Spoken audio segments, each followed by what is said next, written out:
The woman at the town meeting laughed first. That was what Ethan Callahan would remember later.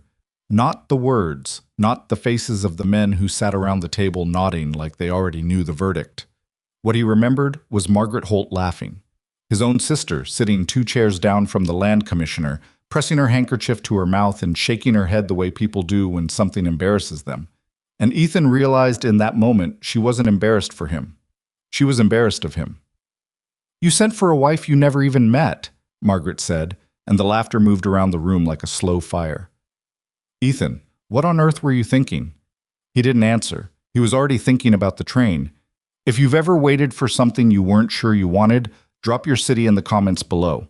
I want to see how far this story travels. Hit that like button, and if you haven't followed the channel yet, do it now. The stories coming next are ones you won't want to miss. The letter had arrived in late October, written in Margaret's careful handwriting on paper that smelled faintly of the lavender she kept in her desk drawer. Ethan had read it twice standing in the doorway of the barn, the morning cold moving around his boots, and then he'd folded it and put it in his coat pocket and gone back to work without saying anything to anyone because there was no one to say anything to. That was the problem, really. That was the whole problem laid out in 2 short paragraphs. "There is a woman in Cheyenne," Margaret had written, "a widow. She is 41 years old, capable, and looking for a fresh start in a place that isn't full of memories. I have spoken with her twice, and she seems steady.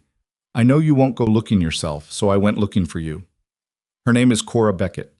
I've enclosed her address. Write to her, Ethan. Or don't, and spend another winter talking to the horses." He had written to Cora Beckett. He hadn't expected much from the exchange. He told her the truth about the ranch, that it was remote, that the winters were brutal, that the nearest town was a 2-hour ride on a good day and longer when the passes froze.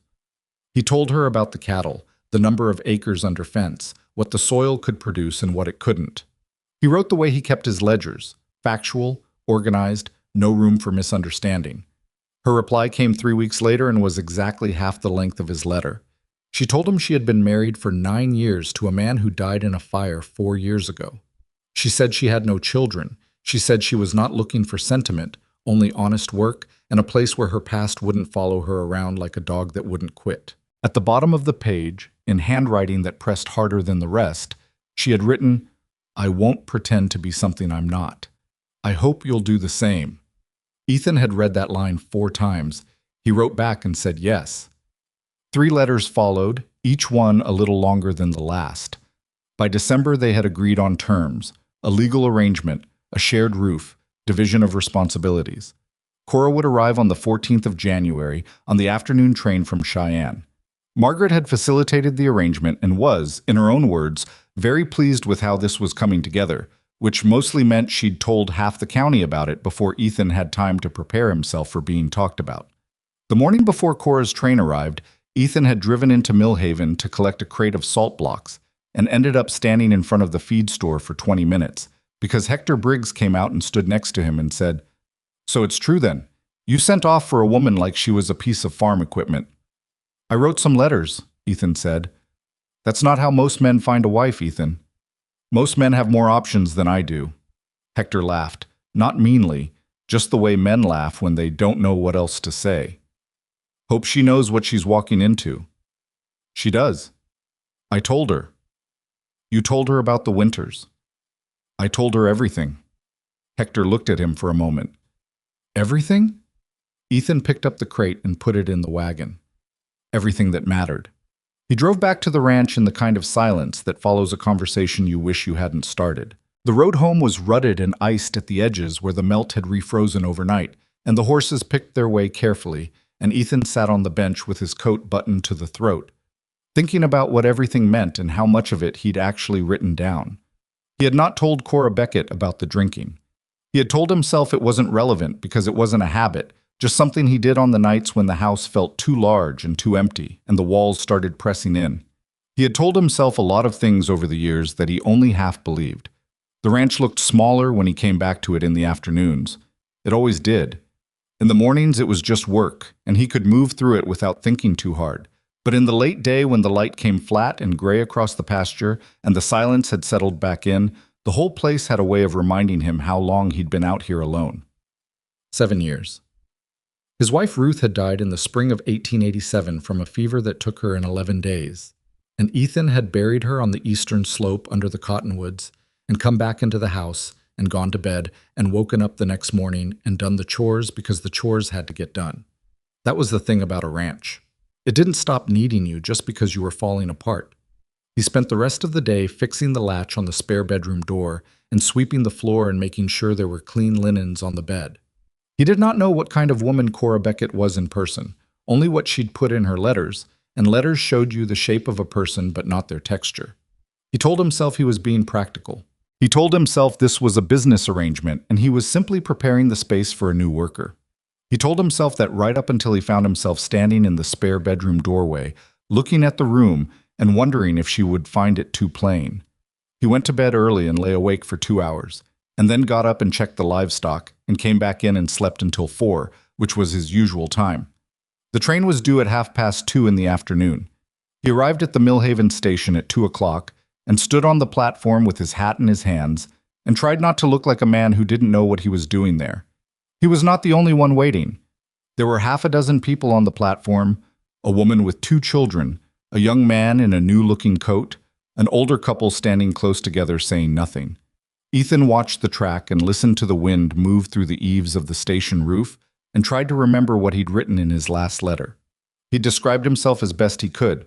44 years old, 6 feet and some inches, dark hair going gray at the sides. He'd said he'd be wearing a brown coat and that he'd be the one who looked like he'd rather be somewhere else. He hadn't meant it as a joke. Cora had written back and said, "So will I." The train came in 20 minutes late, which was actually early for January. Ethan watched the steam blow back along the platform and the doors open and the passengers begin to step down, and he stood where he was and scanned the faces, and then he saw her. She stepped down carefully, one hand on the railing, and the reason she stepped down carefully was that she was carrying a small brown bag in her right hand and using her left arm against the rail for balance. And when she cleared the last step and straightened up and looked down the platform, Ethan saw why. Her left arm, from the wrist all the way up to where her coat sleeve ended at the shoulder, was marked with burn scars. Deep ones. The kind that don't heal flat, but instead pull and ridge and change the shape of what's underneath. She wasn't wearing long sleeves to hide it. The coat she wore had a short left sleeve, not intentionally cut, he'd realize later, but frayed at the seam, too short to cover anything. She hadn't bothered to fix it. She stood there in the cold and looked down the platform, and when her eyes found him, when she looked at the man in the brown coat who was clearly the only person standing there alone looking at her, she didn't smile. She just held his gaze for a moment, steady and level, the way you look at something you've already decided to deal with, and then she walked toward him. Ethan didn't move. He should have walked toward her. He knew that. But something had stopped him, not pity, not revulsion, not any of the things he would have been ashamed to admit. He couldn't identify it in the moment. Later he thought it was something closer to recognition. The look of a person who has been through something that rearranged them from the inside and came out the other side, still standing, still moving, still requiring nothing from anyone watching. She stopped 2 feet in front of him. "Mr. Callahan," she said. Not a question. "Miss Beckett." He remembered to put his hat back on. "It's Cora, isn't it?" "It is." She shifted the bag to her other hand. "You're taller than I expected." "You're—" He stopped himself. "Go ahead," she said. "I didn't expect you to look the way you look." She didn't flinch. She also didn't ask what he meant. She just said, "No one does," and waited. And when he didn't say anything else, she said, "Is there somewhere warm nearby, or do we stand here and size each other up in the cold?" That was the first time he almost smiled. He took her bag. She let him. They walked off the platform and down the main street toward the diner on the corner where he'd planned to stop before the drive back. He said they had 2 hours in the wagon, and she said that was fine. She had sat on a train for 6 hours, so a wagon was a step up.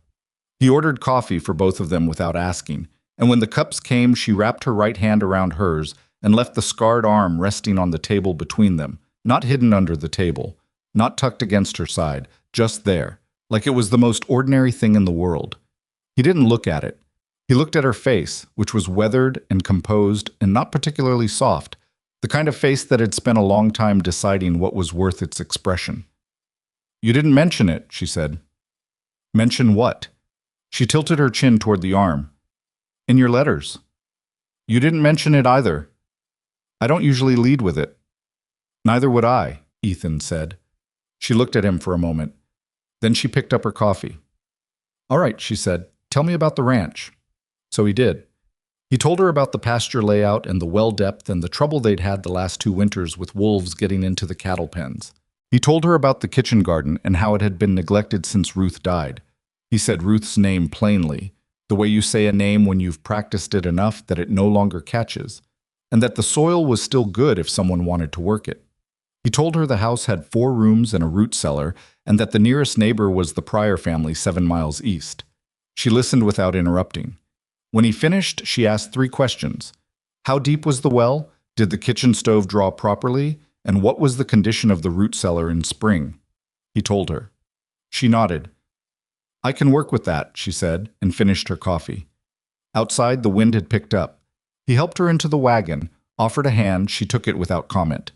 And they started out of town. For the first mile or 2, they didn't talk. The road climbed out of the valley, and the cold came down harder, and Cora pulled her coat tighter and sat straight on the bench. Margaret spoke highly of you, she said. Margaret speaks highly of most things she's arranged herself, Ethan said. It's a way of not admitting when she's made a mistake. Is this a mistake? He thought about it. I don't know yet.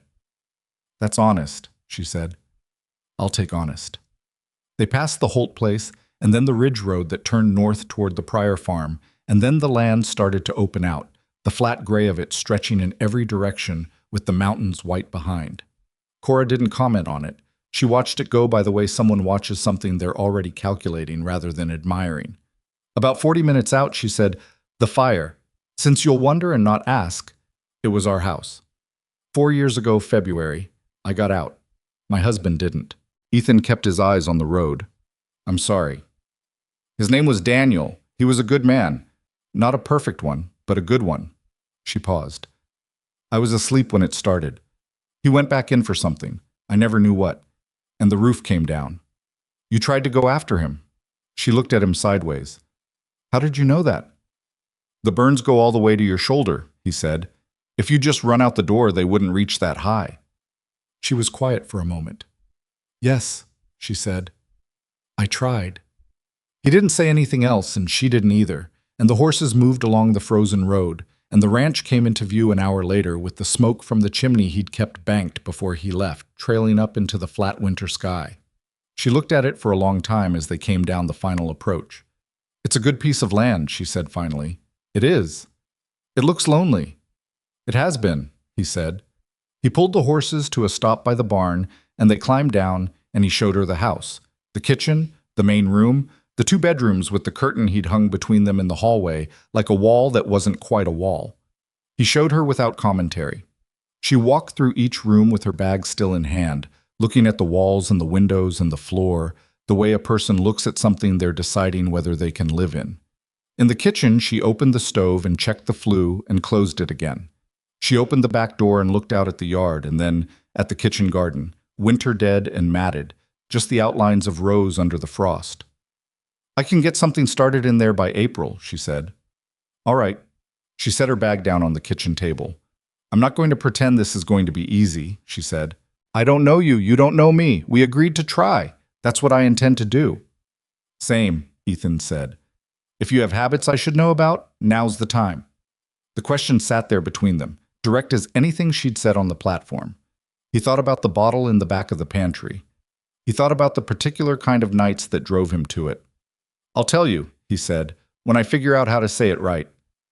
She studied him for a moment. Something shifted in her expression. Not disappointment, not suspicion, something more like recognition, the same look she'd given him on the platform. Like she already knew what I'll tell you when I figure out how meant. All right, she said. That's fair. She picked up the coffee pot and shook it, found it empty, and started looking through the cabinet for the grounds. Go tend to your horses, Mr. Callahan. I'll start supper. He went out to the barn and stood there for a moment in the smell of hay and horses and cold air. The gray mare pushed her nose against his arm, and he put his hand on her neck and stood still. He didn't know what he felt.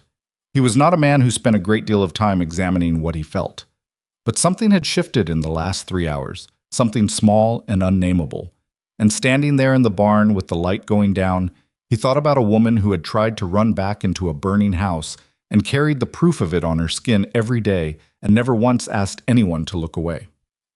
He went back inside an hour later to the smell of something cooking on the stove. It was only soup, beans, and the last of the salt pork with some dried herbs she'd found on the shelf. Nothing remarkable. But the kitchen was warm, and the lamp was lit, and Cora was standing at the stove with her back to him, stirring, and the house sounded different than it had that morning. Less empty. Just that. Less empty. He washed up at the basin and sat at the table, and she brought 2 bowls and sat across from him, and they ate without saying much, just the occasional practical word. Pass the salt. Is it warm enough? I saw you have cornmeal. I can make bread tomorrow. And Ethan ate his soup and thought that this was the strangest day he'd had in years, and also somehow the most normal. Halfway through supper, she said without looking up, "You cleared out the room for me." "Yes." "You put clean linens on." "Yes." She looked up then. "Thank you," she said. Not warmly, not coldly, precisely. "It's your room," he said. They finished supper. She washed the bowls and he dried them, which surprised him because she didn't ask him to, and he hadn't planned to. It just happened the way things do when 2 people are in the same small space doing adjacent tasks. She put the bowls away and he hung the drying cloth, and she said goodnight in the same level tone she used for everything else, and went down the hall to her room. Ethan sat at the table for a while after. He did not go to the pantry. He thought about going to the pantry and then thought about a different thing instead, which was the way she'd looked at the kitchen garden through the back door and said, "I can get something started by April," like it was already decided, like the future was already a thing she was planning rather than something she was waiting to survive. He got up and banked the fire and turned out the lamp and went to bed. In the dark, through the wall between their rooms, he could hear her moving around, just small sounds, settling in, the creak of the bed frame, the soft knock of something being set on the dresser. Normal sounds. Human sounds. He lay there listening to them the way a man who has been alone for 7 years listens to the sound of another person in his house, which is to say, with something that is not quite comfort, but is in the same neighborhood as it. The wind picked up outside. He heard it in the eaves, the long pull of it across the roof. He closed his eyes. Across the wall, the sounds went quiet. After a while, Ethan slept. He was up at 4, as always. He dressed in the dark and went out to the barn and did the morning chores and came back in at 6:30, expecting the kitchen to be empty the way it always was, and instead found Cora already at the stove, the fire built up, coffee on, the cornmeal out on the counter beside a mixing bowl. She looked over her shoulder when he came in. "There's coffee." He poured a cup. The warmth of it went through his hands and up his arms. Outside, through the window, the sky was just beginning to pale. "You didn't have to start so early," he said. "I always start early," she said. "I can't sleep past 4. He looked at her. She was measuring cornmeal, her scarred arm moving with the same functional ease as the other. No accommodation, no hesitation. She had tied her hair back and put on a plain work apron that was slightly too large, one of the ones he kept on the peg by the back door. "That's my apron," he said. "I know. I'll get my own in town." She poured the cornmeal into the bowl. "Unless you need it this morning." "No," he said. "Keep it." She nodded and kept working. He sat at the table and drank his coffee and watched the sky lighten through the window, and neither of them said anything for a while. And it wasn't the silence of 2 strangers who couldn't think of what to say. It was the silence of 2 people who didn't need to fill the space just to prove they were there. The bread came out of the oven an hour later. She cut 2 slices and set them on the table with butter and sat down with her own coffee. He tasted it. It was good bread. Dense and slightly salty, the kind that sticks to your ribs. "Good bread," he said. "I know," she said, and didn't say it with vanity, just with the matter-of-fact confidence of someone who knew what they were good at and didn't see the point of pretending otherwise. He almost smiled again. This time he let himself. The first week passed in the way of first weeks, carefully, with a lot of quiet observation and very little said out loud. Cora moved through the house and the yard with the contained efficiency of someone who had learned long ago that purpose was better than sentiment. She fixed the drainage problem at the back of the kitchen garden by digging a small trench along the east edge that redirected the snowmelt runoff, which was something Ethan had been meaning to do for 2 years and hadn't. She reorganized the root cellar, not to impose her preferences, but because the way it was arranged made no logical sense. Winter stores at the back, fall harvest up front, where you'd have to move everything to get to what you actually needed. She did this without saying anything about it to Ethan, just did it one afternoon while he was out fixing fence, and he came back in and went down to get the smoked pork for supper, and found everything rearranged and stood there for a moment looking at it. It was better, obviously better. He went back upstairs and sat down for supper and said, "You reorganized the root cellar." "Yes," she said. "It makes more sense now." "I know," she said. "Eat before it gets cold." He ate before it got cold. The neighbors came on Saturday. Not formally, just Hal Pryor on his way back from town, stopping to introduce himself the way neighbors do when they're actually hoping to get a look at something they've heard about. He stood on the porch and shook Cora's hand and took a clear, fast inventory of her face and the arm, and kept his expression very carefully neutral, which was itself a kind of judgment. And Cora looked at him the way she looked at everything, level, direct, no performance. "You're from Cheyenne?" Hal asked. "Originally from outside Laramie," she said. "Cheyenne more recently." "How are you finding it out here?" "Cold," she said, "but the soil looks good when you get under the frost." Hal nodded, looked at Ethan. "She's practical," he said, like Ethan wasn't the one who'd known her for a week.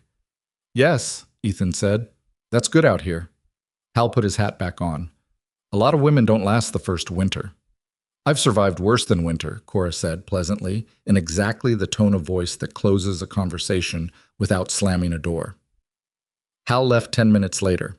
Ethan watched the wagon go down the road and then looked at Cora, who had already gone back into the house. He followed her in. She was at the kitchen table sorting the dried beans for the next day's supper, her fingers moving through them quickly, separating the bad ones from the good. "He meant well," Ethan said. "Most people do," she said. "That doesn't mean they're not looking." "Were you bothered?" She glanced up. "By being looked at?" She went back to the beans. "I've been looked at for 4 years, Mr. Callahan. It stopped bothering me around month 6. "Ethan," he said. "You can call me Ethan." She set a bad bean aside. "All right, Ethan." She said it the same way she said everything, without flourish. "I'm Cora." "I know." "Good." She swept the sorted beans into the crock. "Now stop standing in the doorway and come sit down. I want to talk to you about the garden plan for spring." He came and sat down. She had drawn a rough map on the back of an envelope. She talked about what she planned to grow and where, which varieties of what would do best in the soil type she'd found when she dug the drainage trench, what she'd need from town, and when. She talked about it for 20 minutes, and he listened and asked 2 questions, both practical, and she answered both with precision. At the end of it, she rolled the envelope up and put it in her apron pocket. "You've done this before," he said. "Had a garden?" "Yes, since I was 8 years old." "Not just the garden, all of it, coming somewhere new and figuring out how to make it work." She looked at him for a moment. "After Daniel died, I had to figure out a lot of things," she said. "You either learn to do that or you don't move. I needed to move." "Why here?" "Why not here?" she said. But then she thought about it and said, "Your letters. You wrote like someone who wasn't trying to impress me. You wrote like you just wanted me to know what I was walking into. I appreciated that." He thought about the pantry, the bottle. "I'll tell you when I figure out how to say it right." "I wasn't entirely thorough," he said. "I know," she said. "Neither was I." She stood up and went to check the stove. "We're strangers, Ethan. We agreed to try. The rest of it comes out when it comes out." He sat there for a moment after she said that. The kitchen was warm. The lamp threw yellow light across the table. Outside the window, the dark had come down hard, and the wind was starting to build. The rest of it comes out when it comes out. He wasn't sure if that was wisdom or resignation or something that lived in the country between the two, but he thought that this woman, this specific woman who had walked off a train carrying a small bag and a set of scars she didn't bother hiding, had a way of saying things that sounded like a door opening rather than closing. He got up and put his coat on to go check the livestock before the wind picked up any more. "I'll be back in 20 minutes, he said. "I'll keep the coffee hot," she said, without turning around. He went out into the cold, and the wind was already moving hard across the flatland, and the stars were blotted out by cloud, and the barn was just a dark shape ahead of him in the dark. He found himself walking faster to get back inside. The second week started with a broken water line. Ethan found it before dawn. Ice split along the joint behind the barn, where the pipe ran shallow under the frozen ground. He was on his knees in the dirt before full light, hands already numb, working with a wrench that kept slipping because the cold had made his fingers thick and slow. He heard the back door of the house open and close, and then Cora's boots on the frozen ground, and she came around the corner of the barn with his heavier coat over her arm and 2 strips of leather for wrapping the joint. He looked up at her. "I heard you go out before 4, she said.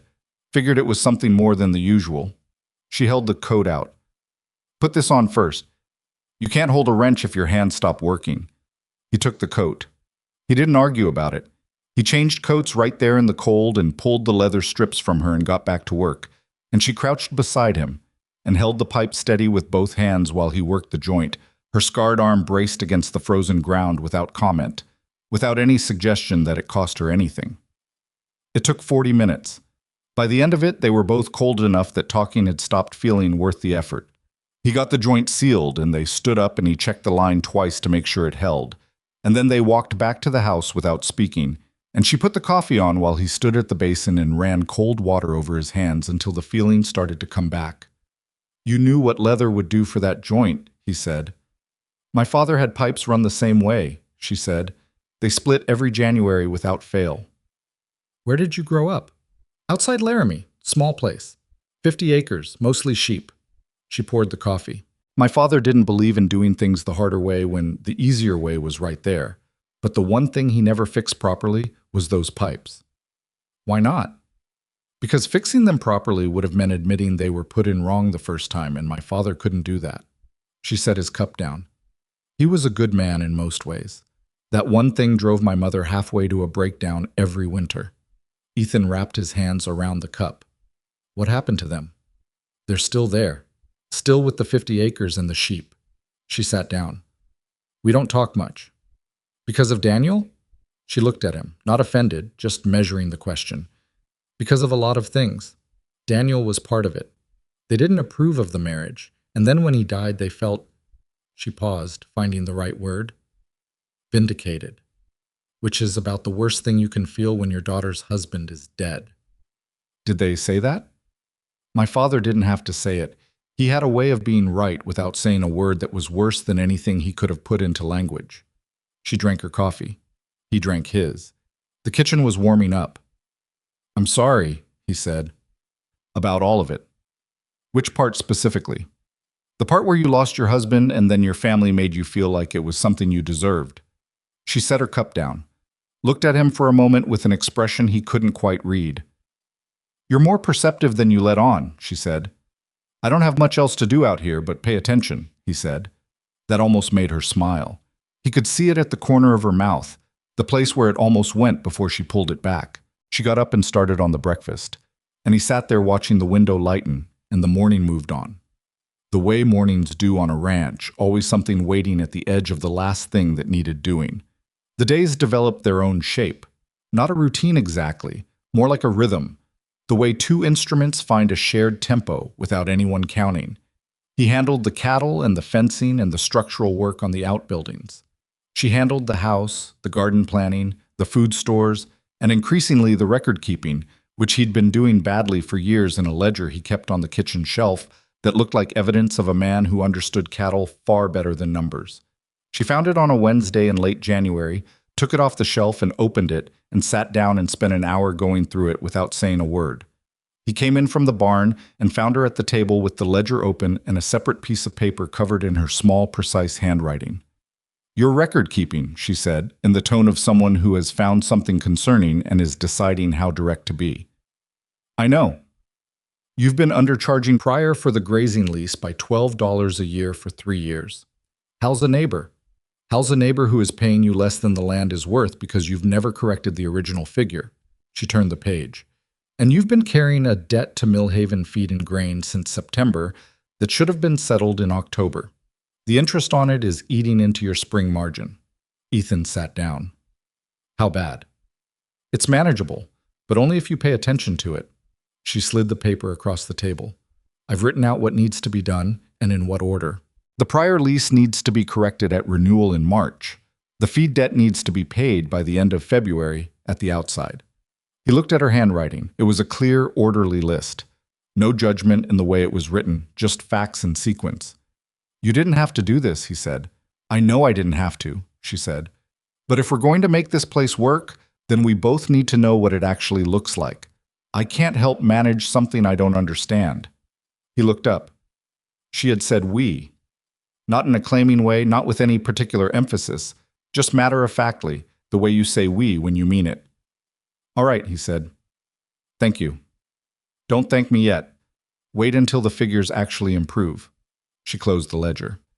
You should eat. It's been on the stove for an hour. He ate. He thought about the word we for the rest of the afternoon. The end of January brought a cold snap that kept them both inside for 2 full days. The temperature dropped to something Ethan hadn't seen in 6 or 7 years, the kind of cold that cracked wood and froze the water in the bucket left near the door overnight.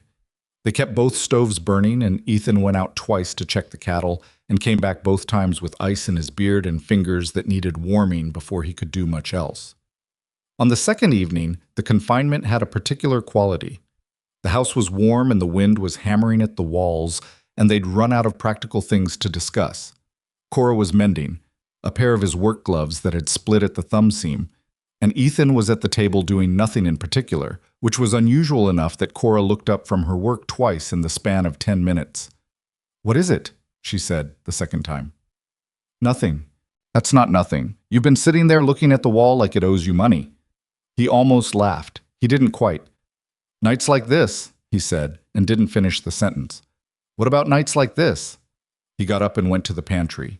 He stood in front of the shelf for a moment, and then he took the bottle down and brought it back and set it on the table between them. Didn't pour anything, just set it there.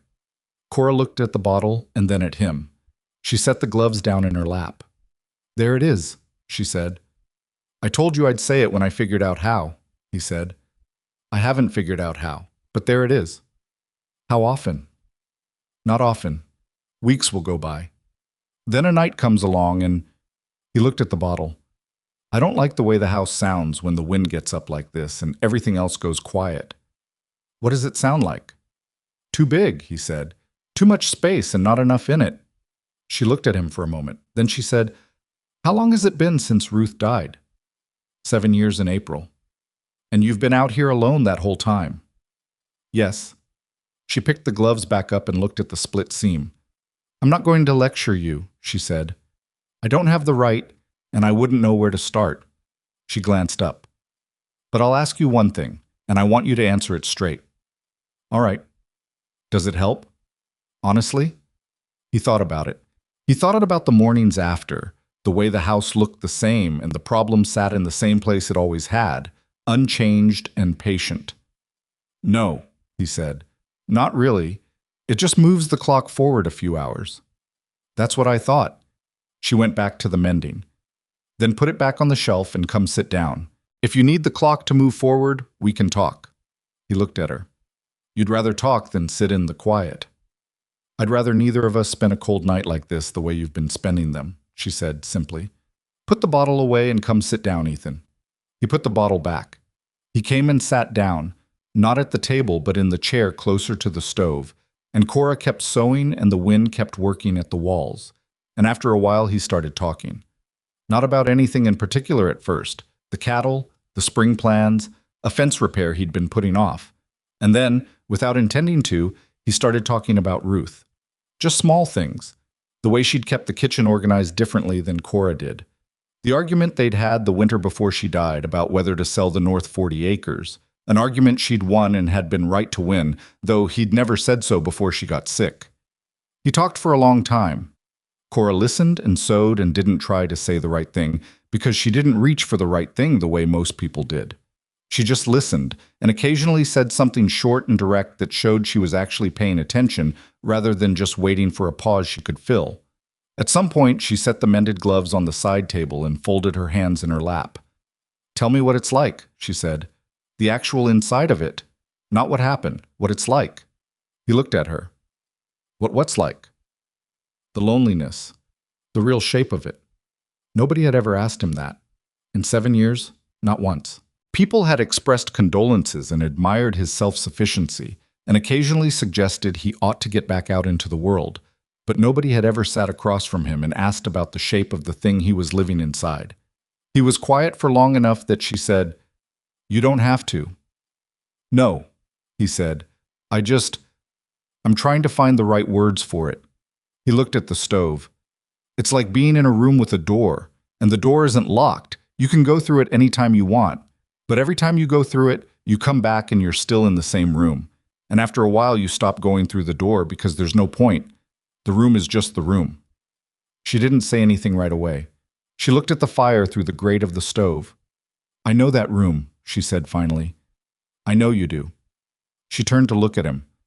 "I lived in it for about 18 months after Daniel died, going through the motions of a life without being in it." She turned her scarred arm over in her lap, absently, the way you touch a scar when you're thinking about the thing it came from, rather than the scar itself. "What got me out wasn't any one thing. It was just, one morning I woke up and I thought, I cannot spend the rest of my life in this room. And I got up and started moving." "Just like that?" "No," she said. "Not just like that.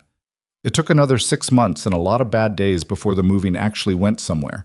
But the decision came like that, sudden, like a window opening." She looked at him. "You made that decision yet?" He sat with the question. Outside, the wind was doing its work on the walls, steady and indifferent. The fire in the stove ticked and breathed. "I don't know," he said. "Maybe I'm making it right now." She held his gaze for a moment. Then she reached over to the side table and picked up the mended gloves and held them out to him. "Your thumbs are fixed," she said. He took them. The leather was stitched neatly across both thumbs, tighter than the original stitching. He turned them over in his hands. "You do good work," he said. "I know," she said, in exactly the same tone she used for the bread. And this time, when the corner of her mouth moved, it kept moving, and she let herself smile, small and brief and absolutely real. And Ethan felt something in his chest shift the way a stone shifts when water moves under it. Not dramatic, not sudden, just the beginning of a long, slow change in where things sit. He went to bed that night without going back to the pantry. He wasn't sure what that meant yet. He wasn't going to assign it more weight than it had. But he lay there in the dark and listened to the wind, and for the first time in a long time, the sound of the house didn't press in on him from all sides. It just sounded like a house with 2 people in it. February came in gray and unforgiving. The snow that had held off through most of January arrived all at once, 3 feet in 2 days, and Ethan spent 4 days digging out, checking fences, breaking ice on the water troughs, moving cattle to the protected south pasture where the windbreak of cottonwoods cut the worst of the exposure. Cora handled and the food stores, and went out with him on the second day when an extra pair of hands meant the difference between finishing before dark and not finishing at all. She worked without complaint and without drama. She was not fast, but she was accurate, and she didn't need to be told twice. When he showed her how to break the ice on the trough correctly, straight down, not at an angle, so you didn't crack the trough walls, she watched once and did it right the second time. "You've broken ice before," he said. "My father's place had a trough," she said. Winter was winter. They moved through the work side by side, passing tools and brief instructions, and by the end of the second day, Ethan had stopped thinking of her as someone he was managing around and started thinking of her as someone he was working with, which was a different thing entirely and happened without any particular announcement. On the 5th day, Millhaven was passable again, and Ethan hitched the wagon to go for supplies. He asked Cora if she needed anything from town, and she gave him a list written on paper, specific and organized, and then put on her coat and said she was coming with him. He hadn't expected that. He didn't say so. He just waited while she finished buttoning her coat, and they drove into town together. The reaction in Millhaven was the kind Ethan had been half expecting and half dreading. Not cruel exactly. This wasn't a cruel town. But it was a small one with long sight lines and people who paid attention, and Cora, walking down the main street beside him, drew eyes the way anything unfamiliar did. He watched people look at her arm and then at her face and then quickly away, and he watched Cora notice all of it and do absolutely nothing about it, which he was beginning to understand was its own kind of answer. They stopped at the feed store first. Ed Garfield, who ran it, was a decent man who had known Ethan for 15 years, and had the good grace to shake Cora's hand and say welcome and mean it without too much performance. His wife Clara, who managed the counter, was less subtle. "We've heard so much about you," Clara said, with the particular brightness of a woman who has heard a great deal and is trying to pretend she hasn't. "Have you?" Cora said. It wasn't a question. "Ethan's been out here on his own for so long." Clara looked at Ethan. "We're glad he finally had the good sense to get the pipes fixed before they split," Cora said pleasantly. "He mentioned the water line's been trouble. I wonder if you carry the wider joint fittings. The standard ones keep failing in this kind of cold." Clara opened her mouth and then closed it. Ed laughed, not unkindly. "Back shelf," he said. "I'll show you." Ethan stood at the counter and watched Cora walk back through the store with Ed Garfield and thought that this woman had just redirected an entire conversation without raising her voice or her color and without being anything other than polite. And he thought, not for the first time, that the letters she'd written had given him an accurate picture of her, but that the actual person was considerably more than any letter could contain. They picked up the supplies and drove back, and when they were clear of town and on the home road, Cora said, "Clara Garfield is going to tell everyone that I'm rude." "She won't," Ethan said. "She'll tell everyone you're interesting, which is more of a problem." Cora looked at him sideways. "Why is that a problem?" "Because interesting people get watched more closely." She thought about it. "I've been watched closely for 4 years," she said. "It doesn't get easier, but you do get used to it." "Does it bother you? Actually bother you?" She was quiet for a moment. "What bothers me," she said carefully, "is when the looking turns into deciding. When people look at the arm and decide they know what happened to me and what it means about me and what I'm capable of." She paused. "Clara Garfield looked at me like I was something someone had found and brought in out of the cold." "I'm sorry. It's not your fault." "It's partly my fault," he said. "I could have said less to Margaret. Margaret says less to fewer people." "Margaret arranged my entire life without asking me most of the relevant questions," Cora said. "I'm aware of that. I chose to come anyway, so I don't have the standing to complain about it." "You can complain about it," Ethan said. "That doesn't mean you're backing out of the arrangement." She looked at him for a moment. Then she looked back at the road. "No," she said. "I'm not backing out." Something about the way she said it, direct and without softening, the same tone she used for the root cellar and the ledger and the bread, landed differently than a warmer declaration would have. He understood suddenly that this was how Cora gave her word. Not with sentiment, just with the plain sound of meaning it. He kept his eyes on the road. "Neither am I," he said. The drive home was quiet after that, but it was a different kind of quiet than the one on the way into town. Less like two strangers being careful with each other, and more like two people who have just said something real and don't need to keep talking about it. The trouble with Margaret came in the second week of February. She appeared on a Tuesday afternoon without advance notice, which was entirely in character, driving herself in a small buggy with the determined look of a woman who has convinced herself she is doing something kind. Ethan saw her coming from the barn and felt the particular kind of tired that his sister had always been able to produce in him. He walked out to meet her before she could get to the house. "I would have come sooner," Margaret said, climbing down and kissing his cheek. "But the snow made the road impassable. How is she?" "Cora's fine," Ethan said. "She doesn't need checking on." "Everyone needs checking on, Ethan. That's something you've always misunderstood." She was already looking past him toward the house. "I brought some things. A few items from town I thought she might need." "You didn't have to." "I wanted to." Margaret lowered her voice. "I heard she came with almost nothing, just a small bag." "She came with everything she needed." Margaret gave him the look she'd been giving him since childhood, when she felt he was being deliberately obtuse. "A woman starting a new life needs more than a small bag, Ethan." Cora appeared in the doorway. She'd heard the buggy. She stood there with her hands in her apron, his apron, still, and looked at Margaret the way she looked at most things, composed and assessing. "You must be Margaret," she said. Margaret went up the porch steps and took Cora's hand in both of hers and said, "I'm so glad you're here. I've been worried about you both." She delivered this in the warm, proprietary tone of someone claiming credit through concern. Cora said, "Come in. I'll put coffee on." Ethan stayed on the porch for an extra minute before following them in. He could hear Margaret already talking inside, her voice carrying the particular frequency it used when it was operating at full capacity. When he came through the door, she was at the kitchen table with the bag she'd brought open in front of her and was producing items: fabric, preserved goods, a pair of wool socks, with the air of a woman bestowing gifts. "And I told Clara Garfield that you seemed like a very capable woman, which I hope was useful because Clara does run her mouth, and it's better to control the story before it gets away from you," Margaret was saying. "That was thoughtful," Cora said, pouring the coffee. "I also spoke to Reverend—" "We don't need the Reverend," Ethan said from the doorway. Margaret looked at him. "I was only going to say he sends his regards."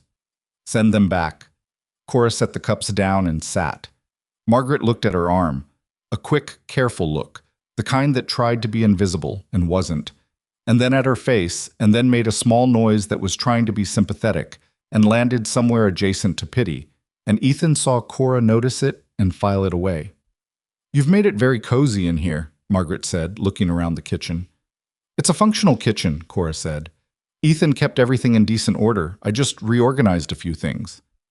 "She redid the root cellar and fixed the drainage on the garden," Ethan said, "and she's been managing the ledger." Margaret looked at him with mild surprise. He didn't usually volunteer information like that.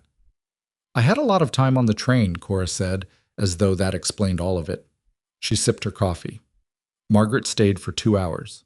During those 2 hours, she managed to ask Cora, in various ways, about the fire, about Daniel, about her family in Laramie, about whether she found the isolation difficult, and about whether she'd thought about how different ranch life would be from town life. Cora answered each question with precision, and without anything Margaret could carry back and embellish. She was not rude. She was not cold. She was simply not available in the way that Margaret was fishing for, and Ethan watched his sister keep casting and come up empty, and he felt for the first time in a long time something approaching amusement. When Margaret finally stood to leave, she pulled Ethan onto the porch while Cora cleared the cups. "She's very self-contained," Margaret said in an undertone. "Yes." Are things going well between you two?" "We've known each other 3 weeks, Margaret." "I know, but—" She looked at the door. "She doesn't give much away." "No," Ethan said. "She doesn't. That's not the same as something being wrong." Margaret studied him. "You seem—" she started and then stopped, tried again. "You seem less tired than the last time I saw you." "It's February. I'm always tired in February." "That's not what I mean," she said. She seemed about to say something else, and then instead she put her hand on his arm and said, "I'm glad, Ethan. Whatever this is, I'm glad." He walked her to the buggy and watched her drive away and went back inside. Cora was at the sink washing the cups. "I'm sorry about that," he said. "About which part?" "The questions." She was doing exactly what a person does when they arrange something and they're not sure if it worked, Cora said. She wanted to see if I was real. She set the cups on the shelf. I don't blame her. I would have wanted to see too. "Did you pass?" Cora turned around, leaning against the counter with her arms crossed. "I don't know yet," she said. "Ask her." But the corner of her mouth moved again, just barely, just enough. He sat down at the table. The afternoon light was coming through the window at a low winter angle, the kind that makes everything look older and more settled than it is. The kitchen smelled like coffee and the dried herbs Cora had hung from the beam over the stove. He noticed, all at once, that the house looked different than it had a month ago. Not because she'd changed anything dramatic. She hadn't. The same furniture, the same walls, the same stove, and the same window with the same view. But there was something in the arrangement of it that had shifted. Something in the way the small objects on the counter were placed, and the way the table sat in the room, that made it feel less like a space that was waiting for something to happen, and more like a place where life was actually being lived. "Cora," he said. She was putting the last cup away. "What?" "Thank you." He wasn't sure what specifically he was thanking her for. It was too large a thing to fit into one specific thing. "For all of it." She turned and looked at him, and this time she didn't pull the expression back before it became something. She let it stay on her face for a moment. Not a full smile, not anything that soft, but something open. Something that for a person like Cora, who measured every outward thing carefully, was its own kind of gift. "We're doing all right," she said. "For two strangers." "We are," he agreed. She turned back to the counter. He sat in the kitchen in the low afternoon light and listened to the small sounds of her moving around behind him, and the house held them both the way a house does when it has finally got people in it who are actually there. The thing about doing all right, Ethan would learn, was that it didn't hold still. The third week of February brought a thaw that wasn't real, 2 warm days that softened the top layer of snow and made the air smell briefly like something other than winter. And then the temperature dropped again overnight, and everything that had thawed turned to a glaze of ice over the frozen ground beneath, which was more dangerous than straight snow and harder to work in. He lost 2 days to it, moving carefully between the barn and the house and the water troughs, watching his footing, watching the cattle's footing, watching Cora navigate the yard with the contained, deliberate movement of someone who had learned the hard way that one bad step could cost you something you didn't have to spare. She didn't fall. She moved the way she moved through most things, without hurry, without panic, reading the ground before she put her weight on it. He watched her cross the yard toward the garden fence on the second icy morning and thought that there was a certain kind of competence that only came from having been hurt badly enough to permanently change how you paid attention to the world, and that he was watching it in motion. He didn't say this to her. He was getting better at knowing which observations she'd receive and which ones she'd find intrusive, and this one sat in the second category. She didn't talk about the fire unless she chose to. She told him 2 things about it: that Daniel had gone back in, that she'd tried to follow. And those 2 things had the feel of information shared once, not to be circled back to without invitation. By the end of February, the feed debt in Millhaven was settled, cleared with money from the fall cattle sale that Ethan had been putting off applying to it. Cora had written the figure into the ledger and drawn a single line through the entry and said nothing about it, which was somehow more satisfying than if she'd made a point of it. The ledger had become, quietly, a shared project. She kept it now, updating it twice a week in her small, precise handwriting, and on Sunday evening she'd put it on the table and they'd go through it together. What had come in, what had gone out, what was coming due, and when. He had never had anyone to do this with before. Ruth had trusted him with the numbers, which in retrospect had been misplaced faith. Cora trusted him with the decisions but took the numbers seriously herself, and the difference was meaningful in a way he hadn't anticipated. March arrived. The snow began in earnest to pull back from the south-facing slopes, and the ground underneath was dark and wet and full of the particular promise that ground has after winter, when everything underground is still sleeping, but the sleep is getting lighter. Cora started spending time at the kitchen garden every afternoon, crouched at the edge of the beds, pushing her fingers into the soil to check the temperature and the drainage. "Another 3 weeks," she told him one evening. "Maybe 4. Depends on how much more cold we get." "We'll get more cold," he said. "Always do in March." "I know, but the soil is already better than I expected." She washed her hands at the basin. "Someone worked it well at some point." "Ruth," he said. "She had good instincts for it." Cora dried her hands and looked at him. She had a way of looking at him when he mentioned Ruth that was neither careful nor careless, just attentive, like she was filing the information in the right place without making too much of it either way. "What did she grow?" Cora asked. "Beans, mostly. Squash. She tried tomatoes a few times, but they never got enough season to come in right." He looked at the dark window. "She kept trying anyway." "That's usually what you do with tomatoes," Cora said. He half smiled. She turned back to the stove. It was during that first week of March that things between them changed. Not dramatically, not with any announcement, but with the quiet irreversibility of something that has been building slowly and finally tips past a point of return. It happened because of a night that started badly and ended differently than either of them planned. He'd been out late checking the north fence line, a section that had been giving him trouble all winter, where the posts had shifted in the frozen ground and the wire had gone slack enough to worry about. He'd been at it for 2 hours after dark with a lantern and came back into the house cold to the bone and irritable in the particular way that comes from doing hard work alone in the dark with inadequate tools. He'd stripped off his coat and boots in the entryway and gone to the pantry before he'd even thought about it. He had his hand on the bottle when Cora came into the kitchen. She'd been in her room. He hadn't heard her. She stood in the kitchen doorway in her work clothes. She hadn't gone to bed yet, and looked at him, and he looked at her with his hand on the bottle, and neither of them said anything for a moment. He put it back on the shelf. "Fence," he said. "North line. I've been out there 2 hours and it still needs work." "I know," she said. I saw you go." She went to the stove and checked the pot she'd left on low heat and ladled something into a bowl and put it on the table. Then she put the kettle on. He sat down. The soup was the same bean soup she'd made his first week, which he had come to understand was her default for long days. Not because it was easy, but because she made it well, and it was the kind of food that actually warmed you rather than just filling you. He ate. She sat across from him with her hands around a cup of tea, not talking. The kitchen was warm. He could feel the cold leaving his hands. "I almost didn't put it back," he said.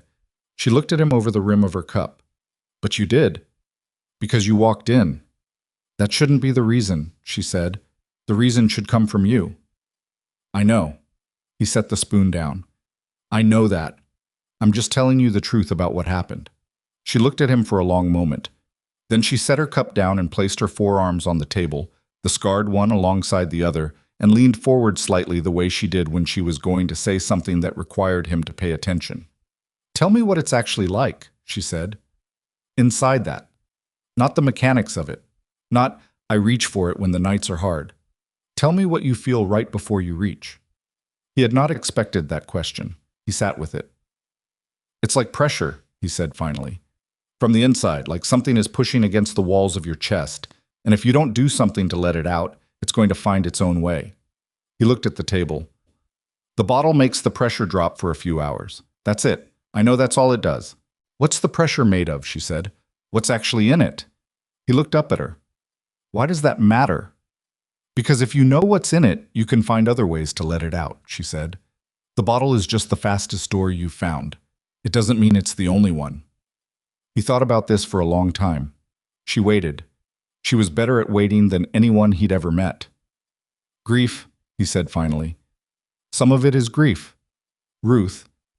But it's not all Ruth anymore. Maybe it hasn't been Ruth for a long time. It's more like—" He stopped. "You know when a room has been closed up for so long that even after you open it, the air doesn't change right away? It's like that. Like I opened the room after Ruth died and the air in it is still the same air. 7 years later, and it's still the same air." Cora was very still. She looked at him in a way that no one had looked at him in a very long time. Not with sympathy, which always had something performative about it, but with the specific attention of someone who actually understood what they were hearing. "Yes," she said, "I know exactly what that air smells like."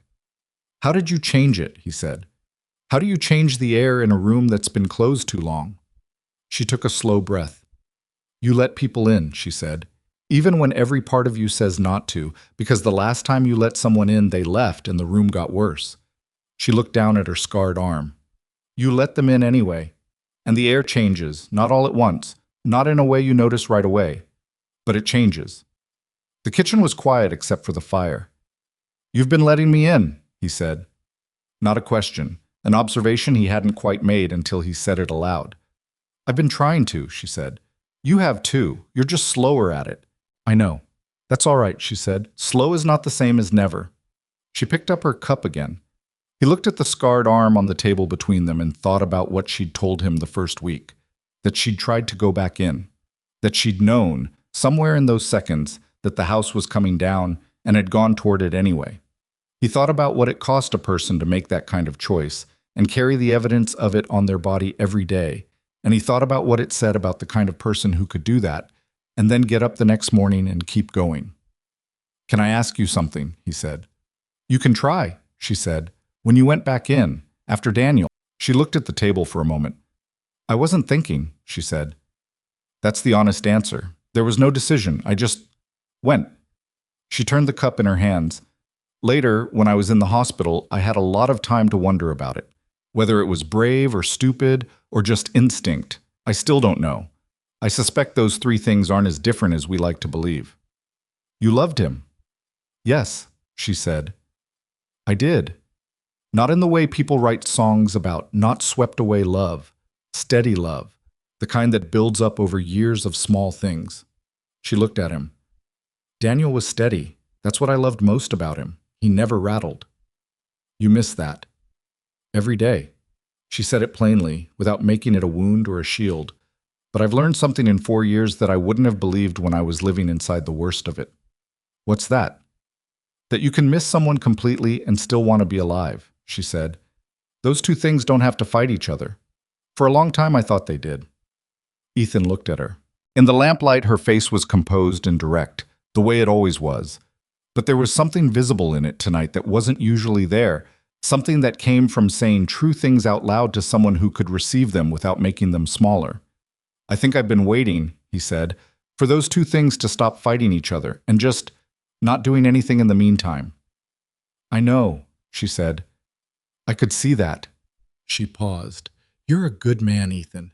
I've been here 2 months. I can see the shape of you clearly enough now. And you've been treating yourself like someone who doesn't deserve to feel better, she said. Like grieving is the most honest thing you can do and anything else would be disloyal. She shook her head, not harshly. It's not. Feeling better is just what happens when you decide to let yourself. He sat with that for a long time. She didn't push it. She finished her tea and set the cup on the table, and they stayed where they were in the warm kitchen with the night pressing cold and dark against the windows. And it was different from every other night they'd sat here. Not because the words had been especially large or the moment especially dramatic, but because something had been said all the way out loud that had only existed before in the space between them. And once something is said all the way out loud, it changes the shape of everything around it. He pushed the bowl aside. Cora, he said, I'm going to do better. She looked at him.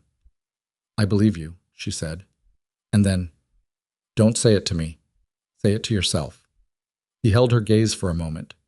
Then he looked at the middle of the table, at the space between them, and set it again into the air of the kitchen where only the two of them were sitting. She nodded once and stood up and took both cups to the sink.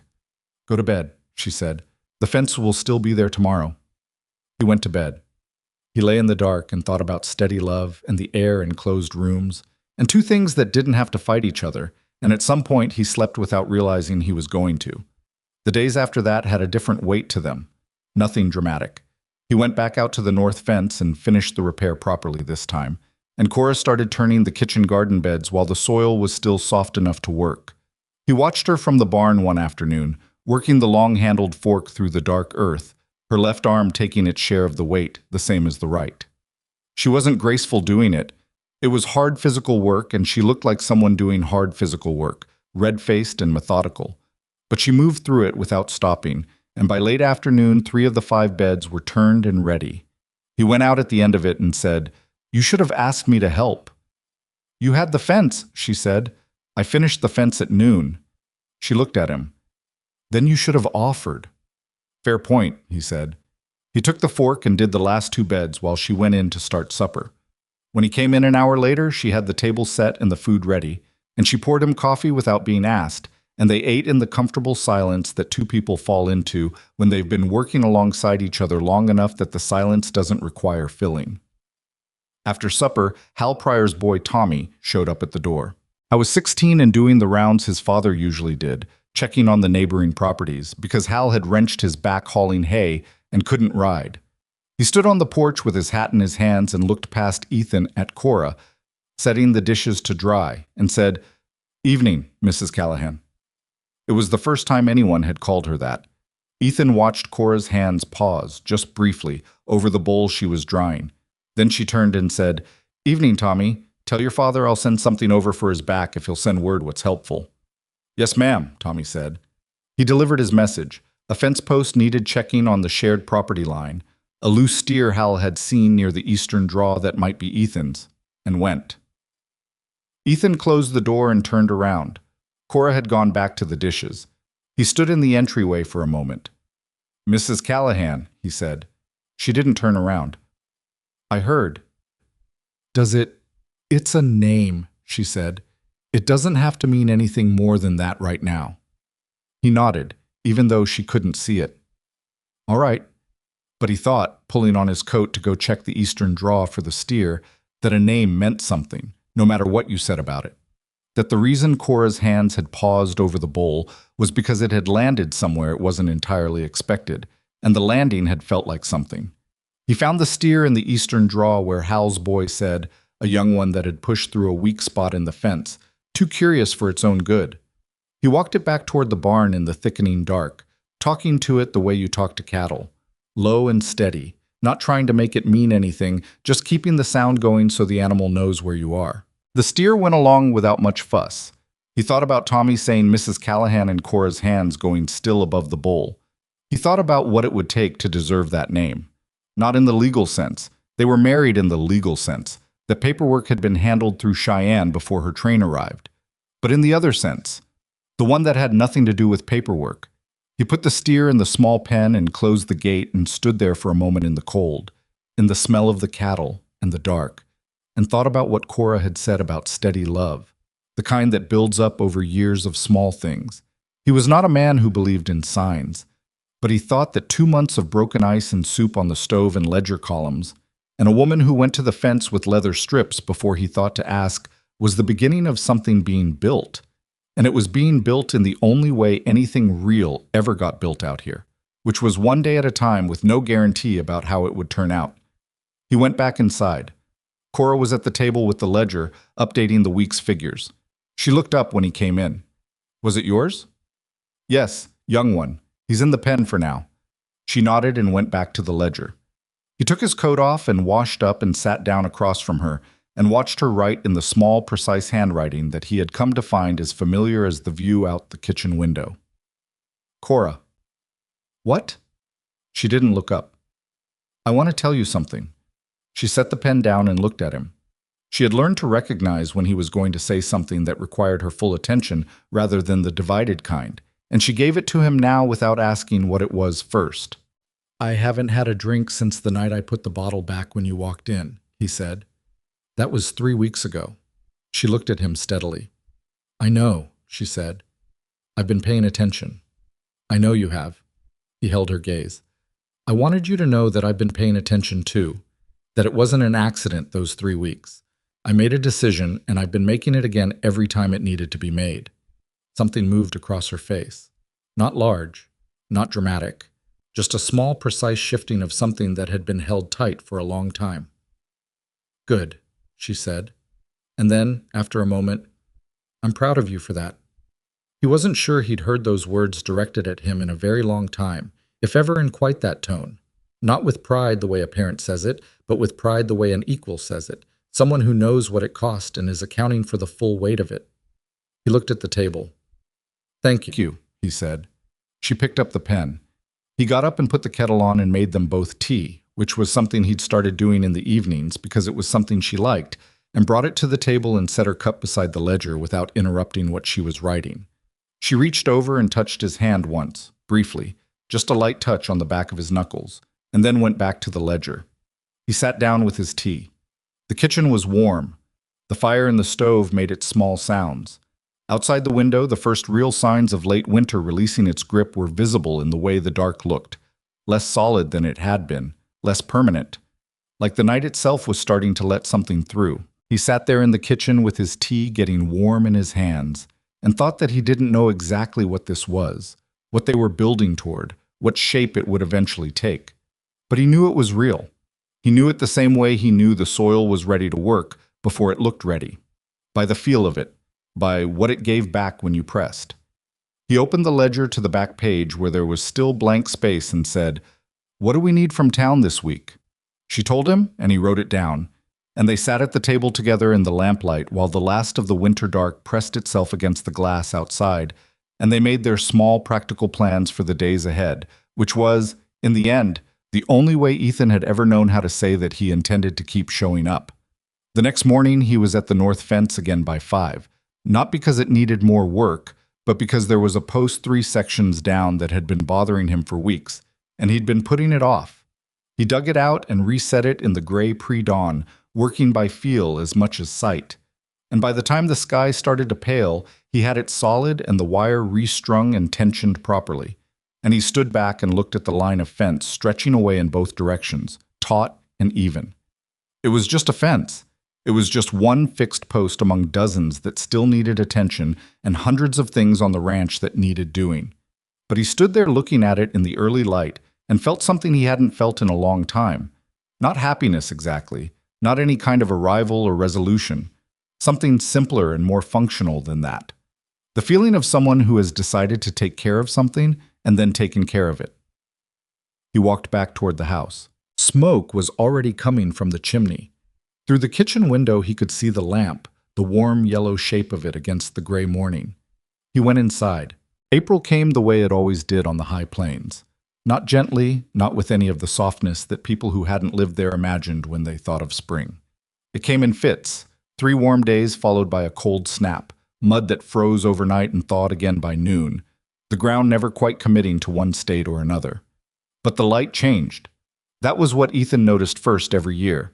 Not the temperature, not the snow pulling back, but the quality of the light at 5 in the morning when he went out to the barn. The way it came up faster and stayed longer and had a different color in it, something warmer at the edge.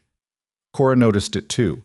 He knew because she started going out earlier to the garden, checking the bed she'd turned and amended through March, and he'd see her through the kitchen window, crouched at the soil's edge, with her fingers pressed into the earth the way a doctor checks a pulse. "Another week," she said one morning at breakfast. "Maybe less if the night temperatures hold." "They won't," he said. "I know, but I can start the cold, hearty things now." She spread butter on her bread with the methodical attention she gave most physical tasks. Peas, kale, the early lettuces, they can take a frost if it's not too hard. "How much seed do you have?" "Enough for this year. Next year I'll want to save more from what we grow." She looked at him across the table. "If I'm still here next year?" He looked at her. It was the first time she'd said anything like that. Not a threat, not even uncertainty exactly, just an acknowledgement that the future was a thing that hadn't been decided yet. "Why wouldn't you be?" he said. She held his gaze. "I just meant we haven't talked about what this is past the winter," she said. "We agreed to try. The winter was the try. I don't know if you've thought about what comes after." He set his cup down. "I have," he said. "And?" "And I'd like you to stay." She looked at him steadily, not searching the words for something hidden, not waiting to be convinced, just receiving it. "All right," she said. "Then I'll stay." She went back to her bread. He went back to his coffee. Outside the window, the early light was doing its April thing, coming up warm at the edge, and the kitchen was quiet in the way it was quiet most mornings now. Not the absence of sound, but the presence of 2 people who didn't need noise to fill the space between them. He thought that this was what she'd meant when she talked about steady love. It didn't feel like anything large. It felt like bread and coffee, and a woman who said all right and meant it all the way down. The prior lease renewal came up in the second week of April, as Cora had flagged in the ledger back in January. Hal rode over on a Tuesday to talk about it. His back recovered enough that he'd stopped sending Tommy in his place. He came in for coffee, and they sat at the kitchen table, and Cora put the cups down and then stayed, which Ethan hadn't expected but also hadn't told her not to. Hal talked about the grazing terms the way he always had, like the original agreement was simply the natural state of things, like a number said once years ago had the permanence of a property line.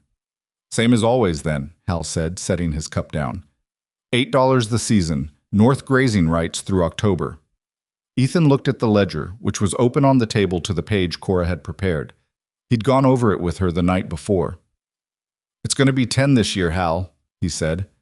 Hal looked at him, then at Cora, then back at Ethan. "That's a jump." "It's $2, Ethan said.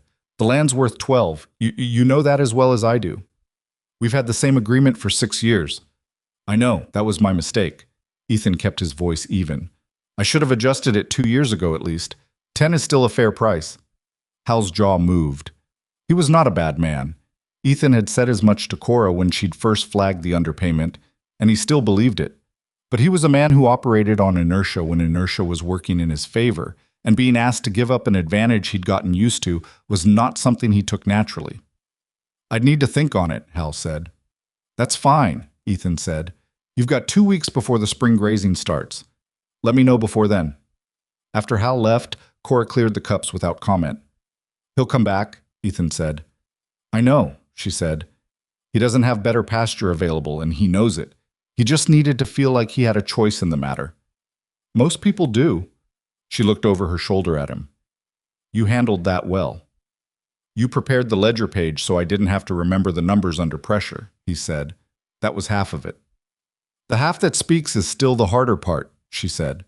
He wasn't sure what to do with that, so he picked up his coat and went out to check the cattle. And he spent the morning with the familiar physical work of the ranch and thought about how, at 44 years old, He was finally learning to hold his ground on things that were rightfully his, and he thought about who had quietly been teaching him to do that, and felt something in his chest that didn't have a clean name but was not nothing. Hal came back in 4 days, not 2 weeks. He sat in the same chair and wrapped his hands around a fresh cup of coffee and said, "10 it is," with the air of a man making a generous concession, and Ethan thanked him and they shook on it, and Hal stayed for a while after to talk about the fencing on the shared property line and whether the spring had any chance of being dry enough to make the East Road passable before June. When he left, Tommy was with him, having spent the visit in the yard doing something with a wheel on the prior wagon that needed looking at. Tommy put his head in the door before they drove off and said, "Mrs. Callahan, I fixed that hinge on your garden gate while I was waiting. It was catching." Cora looked up from the stove. "Thank you, Tommy. Tell your mother I'll send the herb starts when they're ready." "Yes, ma'am." Tommy put his hat back on. "You've got that garden looking real good from the road." "Give it until June," she said. After the prior wagon was gone, Ethan stood in the kitchen doorway and looked at Cora and said, "You've been talking to Agnes Pryor?" "She came by last week when you were out on the south pasture," Cora said. "She brought a pie. We had coffee." "You didn't mention it." "You didn't ask about my afternoon." She glanced at him. "Agnes is a good woman. She was direct with me in a way that Clara Garfield wasn't." "What does that mean?" Cora turned from the stove. "It means Agnes looked at my arm for about 4 seconds and then looked at my face and talked to my face for the next hour. Clara Garfield has been looking at my arm for 3 months." She turned back to the pot. "Agnes asked if I needed anything. Clara asks how I'm finding things." "There's a difference. There's a significant difference." He thought about that. "I'll talk to Clara." "Please don't," Cora said, with a flat certainty that closed that door completely. "I don't need you to manage how people treat me, Ethan. I've been managing that myself for 4 years." "I know," he said. I know what you just," she said, not unkindly. "But I don't need protecting. I need what I've already got, which is someone who talks to my face." He was quiet for a moment. "Do I?" he said. "Always?" She looked at him. The question had an honesty in it that seemed to catch her slightly off guard. "Yes," she said. "You do. You have since the platform." He nodded. "Good." She went back to the pot. He stood in the doorway a moment longer and then came in and sat down, and the afternoon moved on in its usual way. The bottle in the pantry had been sitting untouched for 6 weeks by the middle of April. Ethan was aware of it the way you're aware of a thing you've decided not to use but haven't yet removed. Not temptation exactly, more like a reminder of a previous version of yourself that you were in the process of being done with. One evening, he went to the pantry for something else, flour for the cornbread Cora had asked him to get, and he stood there with the bottle on the shelf at eye level and thought about it plainly and without drama. He took it down. He held it for a moment. Then he went to the back door and opened it and walked out into the cold April evening and poured the whole thing into the ground at the edge of the yard where the kitchen garden ended and the open field began. He came back inside and put the empty bottle on the pantry shelf because he didn't know yet what he intended to do with it, and he wasn't going to pretend the decision was bigger than it was. Cora was at the table when he came back. She looked at his hands. She didn't say anything. "It's done," he said. She nodded once. "Good," she said, the same word she'd used when he told her he hadn't had a drink in 3 weeks. Still the same weight in it. He got the flour, and she made the cornbread, and they ate supper, and he felt the absence of the bottle differently than he'd felt its presence. And the difference was that the absence was quieter. Less of a noise in the background. He hadn't realized until that evening how much background noise the thing had been making, like a hinge that squeaks so consistently you stop hearing it until the day it's fixed. The question of the curtain between the bedrooms had existed since January without being addressed. It was a practical artifact of the arrangement they'd made. 2 strangers under one roof, a visible line between their separate lives, and in the first weeks it had been entirely appropriate, and in the weeks after that it had become something that neither of them mentioned while both of them were aware of. The thing that finally brought it up was not a romantic moment. It was a practical inconvenience on a Wednesday night in late April when the wind shifted and started pushing cold air through the gap under the hallway window, and the curtain, which was hung across the hallway between their 2 bedroom doors, billowed inward and knocked a small oil lamp off the narrow shelf and broke the chimney. Ethan heard it from his room and came out. Cora came out at the same time from hers. They both stood in the hallway, looking at the broken lamp chimney on the floor, and then at the curtain, which was still moving in the draft. "That window needs caulking," Cora said. "I know. I'll do it this week." She crouched and picked up the broken glass. He took it from her hands and wrapped it in the rag that had been sitting on the shelf for exactly this kind of purpose. They were standing very close to each other in the narrow hallway. He was holding the wrapped glass, and she was straightening up, and they were about the same height in the dim light, which he'd never quite noticed before. She looked at the curtain. "This is in the way," she said. "It makes the hallway dark." "Yes," he said. "We could take it down," she said, "if you want." He looked at it. "All right," he said. She unhooked it from the two nails at either end of the hallway while he held the fabric so it didn't drag on the floor, and they folded it together in the way of people who have been folding things together long enough to know which way the other one folds, and she took it and put it in the cedar chest at the end of the hall where extra linens were kept, and that was that. The hallway looked larger without it. The lamp from his room threw light all the way to her door, and hers threw light to his, and the space between the two rooms was just a hallway again.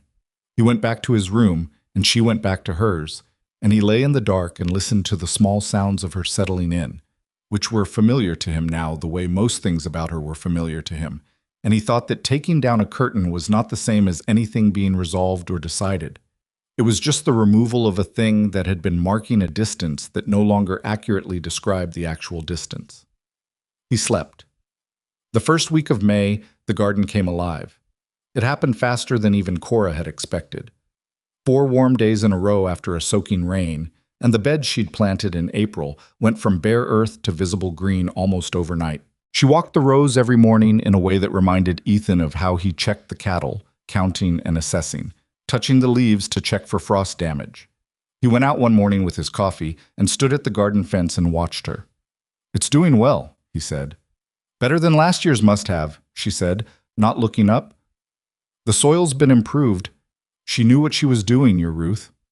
"She did," he said. Cora straightened and looked at the bed in front of her. "I think about her sometimes," she said, "working in this garden, what she wanted from it, what she'd think of what I've done with it." Ethan stood there with his coffee.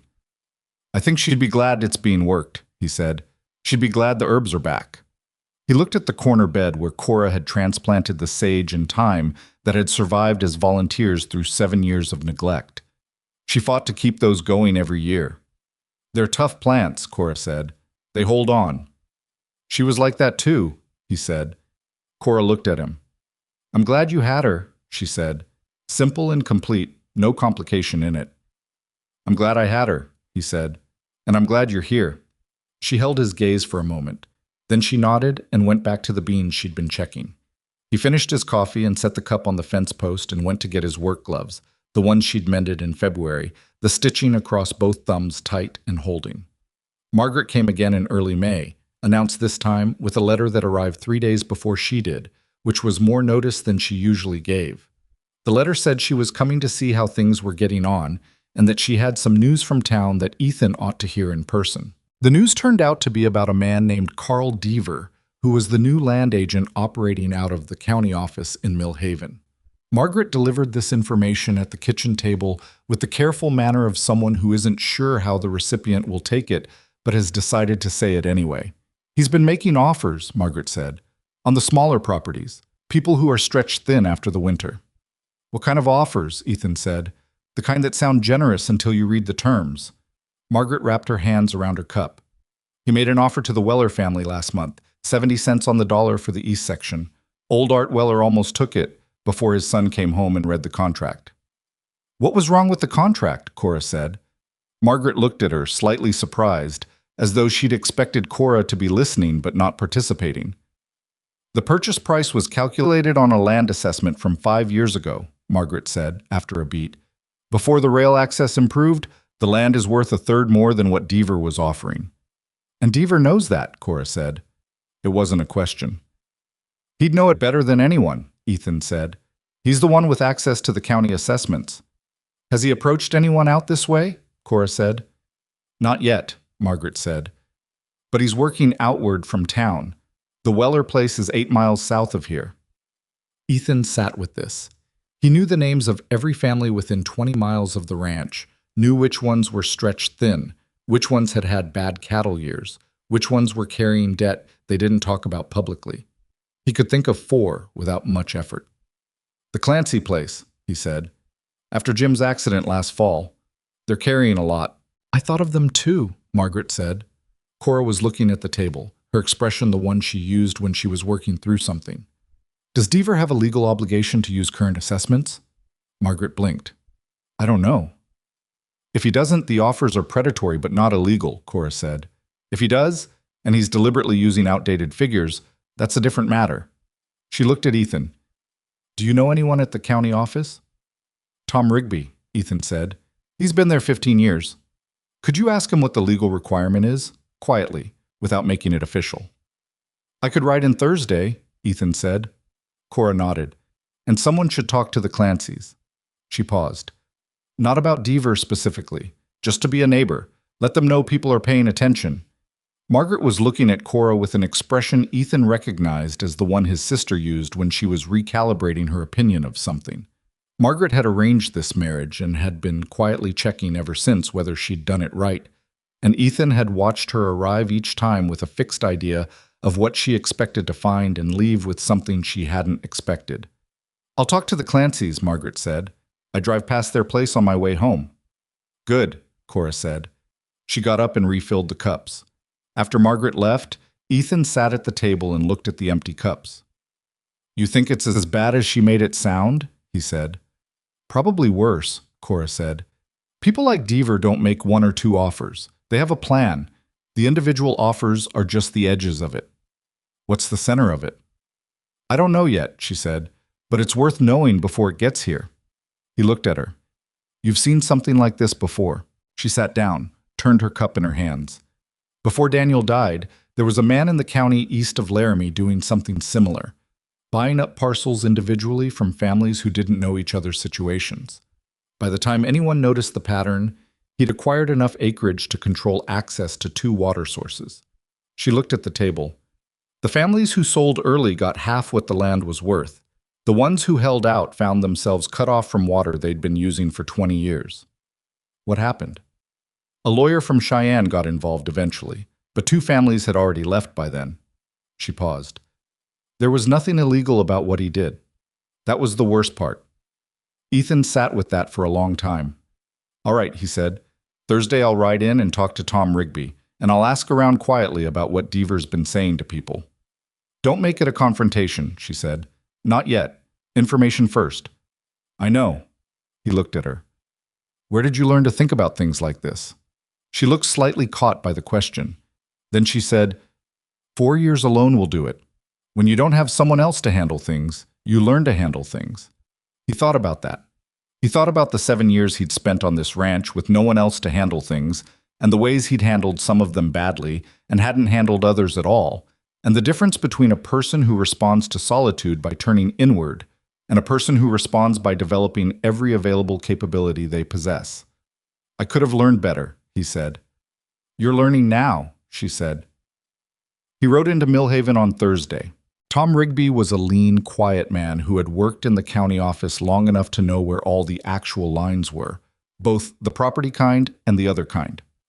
Ethan took him for coffee at the diner rather than talking at the office, and they sat in the back corner and Ethan said what he knew and asked what he needed to know. Tom Rigby listened without interrupting. Then he was quiet for a moment. "The legal requirement," Tom said carefully, "is current assessed value for any transaction involving the county as party. Private sales, one person to another, there's no legal requirement for what assessment figure they use, as long as it's a willing buyer and a willing seller." "Even if the seller doesn't know the current figure?" "Even then. Ignorance isn't fraud if there's no misrepresentation." Tom turned his cup in his hands. "Morally, it's another matter." "What do you know about Deaver?" Tom looked at him. "He's county licensed, done this in 2 other counties before this one. Nothing illegal on record." He paused. "But he files a lot of assessments, more than you'd expect for someone new to the county, like he's building a picture of something." "What kind of picture?" "That's the question," Tom said. Ethan rode home in the late afternoon with the information sitting in his chest like something undigested. He told Cora everything that evening, sitting at the kitchen table with the supper dishes still between them. She listened. When he finished, she was quiet for a moment. "He's building a picture," she said, echoing Tom's phrase. "That means he knows what he wants, and he's identifying which parcels he needs to get there." She looked at the table. "What's at the center of this county that would be worth acquiring control around? Water? Road access?" "There's a creek," Ethan said. "Touchman Creek. Runs through 6 or 7 properties in a north-south line." She looked at him. "Including this one?" "Including this one." She was quiet for a moment. "Then we need to know which of the other properties along the creek he's approached," she said. "And we need to know it before he approaches any more." "That means talking to people." "Yes," she said. "It means being a neighbor." He looked at her across the table. "Cora," he said, "if he does come here, if he makes an offer, then we read it carefully and we say no," she said. "This is your land, Ethan. You've worked it for 15 years. Nobody is going to take pieces of it because they caught you not paying attention." He looked at her for a long moment. "Our land," he said. She held his gaze. Something moved in her face. Not surprise, not quite, but something adjacent to it. Something that looked like a person receiving a word they'd been unsure they'd hear. "Our land," she said. Outside, the May evening was doing what May evenings did at this altitude, cooling fast, the light going golden at the edges, the garden holding its green against the coming dark. He could see the bean rows from where he sat, the first true leaves coming in on the plants she'd started from seed, small and improbable and entirely real. He got up and cleared the dishes. She went to the ledger and started making notes, writing down the names of the creekline properties and what she knew about each family's situation, building her own picture of something, the way she built most things, methodically, without hurrying, taking the time to see the whole shape before she committed to any one part of it. He washed the dishes and listened to the scratch of her pen on the paper, and the kitchen held them both in the lamplight, and outside the land that was theirs went on in every direction into the evening dark. The names. Cora wrote down that night numbered 7. 7 families along Touchman Creek, from the Weller place in the south to the old Beaumont property at the northern edge of the county, where an elderly widow named Frances Beaumont had been managing 200 acres more or less by herself since her husband's death 3 winters back. Cora had organized the list not by geography, but by vulnerability. Who was carrying debt, who'd had a bad cattle year, who had children old enough to have left and taken the next generation of labor with them. She had gathered most of this information from Agnes Pryor over coffee and from Margaret's visit and from the things Ethan had said in passing over 4 months of shared suppers, and she had assembled it with the same careful attention she gave the ledger columns, building a picture of human circumstances the way you build a map, detail by detail, until the shape of the whole becomes visible. Ethan read it the next morning before she was up. He sat at the kitchen table with his coffee and worked through the list and felt a particular kind of discomfort that came from seeing something you'd lived in the middle of for years from the outside for the first time. He knew all 7 families. He'd known most of them for over a decade. He knew their circumstances in the vague way that neighbors know each other's circumstances when they're all busy and nobody asks direct questions. Looking at the list, he realized he'd known everything on it and hadn't assembled it into a picture. He'd kept the pieces separate the way you keep things separate when looking at the whole is more uncomfortable than managing the parts. When Cora came in at 6, he was still sitting there. "You've been at that a while," she said, going to the stove. "The Clancy family," he said. "After Jim's accident. I knew things were hard. I brought beef over twice last fall. I didn't ask about their finances because I thought that was their business." "It is their business," she said, "right up until someone else makes it his business." He looked at the list. "Frances Beaumont hasn't had anyone help her manage that property since her husband died. I've known that for 3 years. And? And I brought her firewood once and thought I'd done enough." Cora poured 2 cups and brought them to the table and sat. She looked at the list and then at him. "You're not a bad neighbor, Ethan. You're a normal one. Normal neighbors manage their own problems and assume everyone else is managing theirs." She paused. "Deaver is counting on exactly that." "What does he do when people aren't isolated?" Ethan said. "He moves somewhere else," she said. "He moved through 2 other counties. He'll move again if this one becomes too complicated." She looked at the list. "The question is whether enough people here know enough about what's happening before he makes his next offer." "Information," Ethan said. using the word she'd used the night Deaver's name first came up. Yes. She wrapped her hands around her cup. The Clancys first, then Francis Beaumont. Not to alarm them, just to compare what they know against what we know. And if Deaver's already approached one of them? She was quiet for a moment. Then we find out what the offer said and what they told him. And if they've already signed something? She looked at him steadily. Then we find the best lawyer between here and Cheyenne, and we figure out what can be done. She paused. One problem at a time. He nodded. He folded the list and put it in his coat pocket and went out to start the morning chores. And the May air was cold still at 6 in the morning, the kind of cold that would burn off by 9, and the creek was audible from the north side of the barn, running fast with snowmelt. Touchman Creek. He'd taken it for granted the way you take for granted the things that have always been there. He stood for a moment listening to it and thought about water access and 7 families and a man with a county license and a careful plan. And then he went and fed the cattle because the cattle needed feeding, and worry was not a substitute for work. He rode to the Clancy place that afternoon. Mary Clancy met him at the door with the careful face of a woman who has been answering questions for months and has gotten good at keeping her answers non-committal. Jim was inside, his legs still bad enough from the fall that he wasn't riding. He sat in a chair by the window and shook Ethan's hand, and they talked about the cattle prices and the spring conditions and the fence situation on their shared eastern boundary, and then Ethan said, as plainly as he could manage, "A man named Deaver has been making offers on properties along the creek. I wanted to make sure you'd heard his name before he showed up here." Jim and Mary looked at each other. "He was here 3 weeks ago," Jim said. Ethan kept his face even. "What did he offer?" Jim named a figure. Ethan did the math quickly against what he knew about the Clancy acreage and came up short by a meaningful amount. "He used an assessment from 4 years back," Ethan said. "We didn't know that," Mary said. Her voice was flat and controlled, which was worse than if it had been angry. "Did you sign anything?" "No," Jim said. "We told him we needed time. He's coming back at the end of the month." Ethan let out a slow breath he hadn't fully been aware of holding.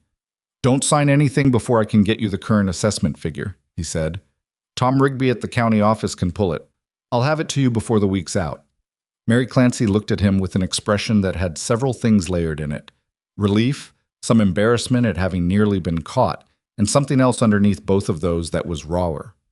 "We almost took it," she said, "before Christmas, when things were at the worst. Jim could barely get to the barn, and I was managing everything alone, and we almost just took it." "I know," Ethan said. "You couldn't have known," she said. "We didn't tell anyone." "I know you didn't," he said. "That's part of how this works. He finds people who haven't told anyone." He rode to Frances Beaumont the next morning. She was a small, sharp-eyed woman in her 70s who had been running 200 acres since her husband died, and who received Ethan's appearance at her door with the mild suspicion that independent elderly women who've been managing alone long enough extend to most uninvited visitors. She made him coffee, and he said his piece, and she sat across from him and said, "He came in February, offered me less than half what this land is worth, and acted like he was doing me a favor." "What did you tell him?" "I told him I'd think about it," she said. "I didn't think about it. I just needed him to leave." She looked at Ethan over her cup. "I know what this land is worth. My husband and I carried the mortgage on it for 22 years. I know what every acre cost." "Good," Ethan said. "But I've been wondering who else he's talked to," she said. "I've been wondering if I'm the only one who told him no." "You're not," Ethan said. "The Clancys haven't signed either. I'm talking to the other families this week." Frances Beaumont looked at him for a long moment. "Why are you doing this?" she said, not ungraciously, just directly. "Because someone helped me see the picture," he said. "I should have seen it myself sooner." She seemed to accept that. "What do you need from me?" "Nothing yet, just to know you haven't signed anything and that you'll talk to me before you do." "I'll do that," she said. By the end of the week, Ethan had spoken to 5 of the 7 families on Cora's list. 2 he couldn't reach because they were farther out, and the roads were still uncertain in places, and he sent word through the Pryor family, who had better connections along the north route. Of the 5 he spoke to directly, 3 had been approached by Deaver, and none had signed. The other 2 hadn't heard from him yet, but after Ethan's visit were considerably more prepared than they'd been before. He came home on the Friday evening of that week with the particular exhaustion of someone who has been more socially present in 5 days than in the previous 5 months. Cora had supper waiting, and he sat at the table and reported everything, family by family, and she listened without interrupting and asked 2 precise questions at the end. "The Weller family," she said, "the ones Margaret mentioned. Did you reach them?" "Yes. Agnes Pryor got word to them. They haven't signed either, but Art Weller told his son that Deaver is coming back with a second offer next week. Revised terms." "Revised how?" "He doesn't know yet. Just that Deaver said the first offer could be improved." Cora looked at the table. "That's the move," she said. "He came in low to set the anchor. Now he comes back with something marginally better, and it looks generous by comparison. Even if it's still under market. Especially then." She looked at him. "They need the current assessment figure before Deaver comes back." "I'll ride to Tom Rigby first thing Monday." She nodded. "And someone should be there when Deaver comes back. Not to interfere, just to be present, to make it clear that the Wellers aren't handling this alone." "You think that'll stop him?" "I think it'll slow him down," she said. "People like Deaver need isolation to work efficiently. The more people are talking to each other, the harder it gets." He looked at her across the table. She'd eaten half her supper while he was talking, and the other half had gone slightly cold, and she hadn't mentioned it. "You should eat," he said. She looked at the plate and picked up her fork. "I'm eating." "You stopped when I started talking." "I was listening." She ate a bite. "I'm doing both now." He watched her eat for a moment.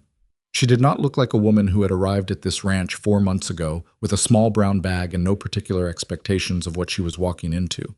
She looked like a woman who lived here, who had always been figuring out the problems of this specific place, these specific people, this specific creek that ran along 7 families' worth of land and was worth more than any of them had thought to measure. "Cora," he said. She looked up. "I want to tell you something, and I don't want you to deflect it," he said. She set her fork down. She recognized the register. "All right." "You walked in here in January with nothing but what you could carry," he said. "And in 4 months you've reorganized the root cellar, fixed the finances, started a garden from scratch, managed my sister, figured out Carl Deaver's plan before anyone else in this county did, and somewhere in between all of that you—" He stopped. "You changed the air in the room." She looked at him. She didn't look away. "I told you that's what would happen," she said. "You said it could happen. You didn't say you were going to do all the rest of it at the same time." The corner of her mouth moved. "I needed something to do," she said. "I don't sit still well." "I've noticed." She picked up her fork. "Eat your supper, Ethan." He ate his supper, but he held what he'd said and what she hadn't denied and thought that sometimes you could say a true thing without the other person arguing with it, and that was its own kind of arrival. The situation with Deaver came to its head on a Tuesday in the second week of May in the yard behind the Weller farm, and it did not go the way such things go in stories where confrontations produce dramatic reversals and clear villains receive their due. Real things rarely do. Ethan was there when Deaver arrived, along with Hal Pryor and Jim Clancy, who had ridden out despite his leg because he said he wasn't going to sit home while other people handled what he ought to be handling himself. Tom Rigby from the county office had provided written documentation of the current assessed values for each of the 7 Creekline properties 3 days earlier, and Ethan had copies for the Wellers and had sent copies to each of the other families through whatever route got them there fastest. Deaver was a compact, well-dressed man in his 50s who had the patient manner of someone who had done this long enough that surprises were mostly inconveniences rather than problems. He arrived in a good buggy and tipped his hat at the small gathering in the Weller yard and said, with complete composure, "Mr. Weller, looks like you've got company." "Neighbors," Art Weller said. He was a big man, slow to speak, who had the Weller assessment paper in his hand and was holding it the way you hold something you intend to use. "They came to help me read." Deaver looked at the paper and at Ethan and at Hal Pryor and at Jim Clancy on his horse, and his expression didn't change. But something in his posture did, a small, almost invisible tightening that was the only sign that he was recalculating.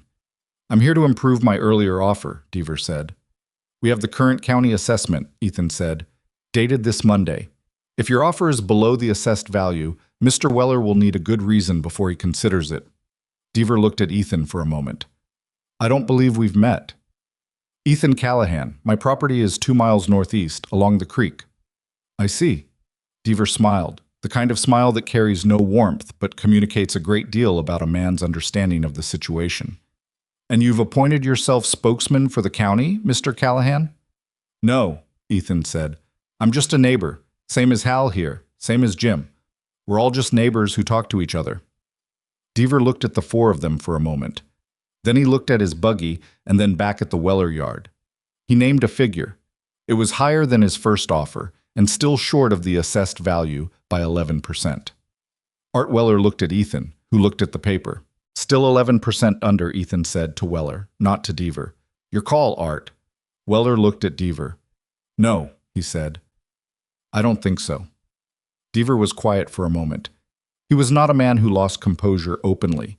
He said, pleasantly, that the offer was open for consideration and that he'd be in the county for another few weeks if anyone changed their mind, and he climbed back in his buggy and drove out of the yard. They watched him go. Jim Clancy shifted on his horse. Hal Pryor blew out a long breath. Is that it? Art Weller said. For today, Ethan said. He'll try somewhere else. Different county, maybe. Or somewhere here he thinks we can't reach. He looked at Weller. Keep that assessment paper. If he comes back, add whatever new neighbors you can find. Weller nodded. He looked at the paper in his hand and then at the three men who had ridden out to stand in his yard on a Tuesday morning, and he said, I owe you all. You don't, Hal said. That's not how neighbors work. It was not a complete victory. In the weeks that followed, Ethan heard that Deaver had made at least 2 more offers on properties farther from the creek. Smaller parcels, less valuable for his apparent purposes, but easier targets because they were more isolated. One family signed. Ethan didn't know them well enough to have reached them in time, and that sat in him as a specific failure with a specific weight, not the diffuse guilt of general inadequacy, but the sharper kind that comes from knowing where the gap was, and that it had been the gap in your own attention. He told Cora about it the evening he heard. The Hennessy place, he said, 7 miles west. I didn't have them on your list because they're not on the creek. Apparently he widened his approach. She was quiet for a moment. How much did they sign for? He told her. She absorbed it.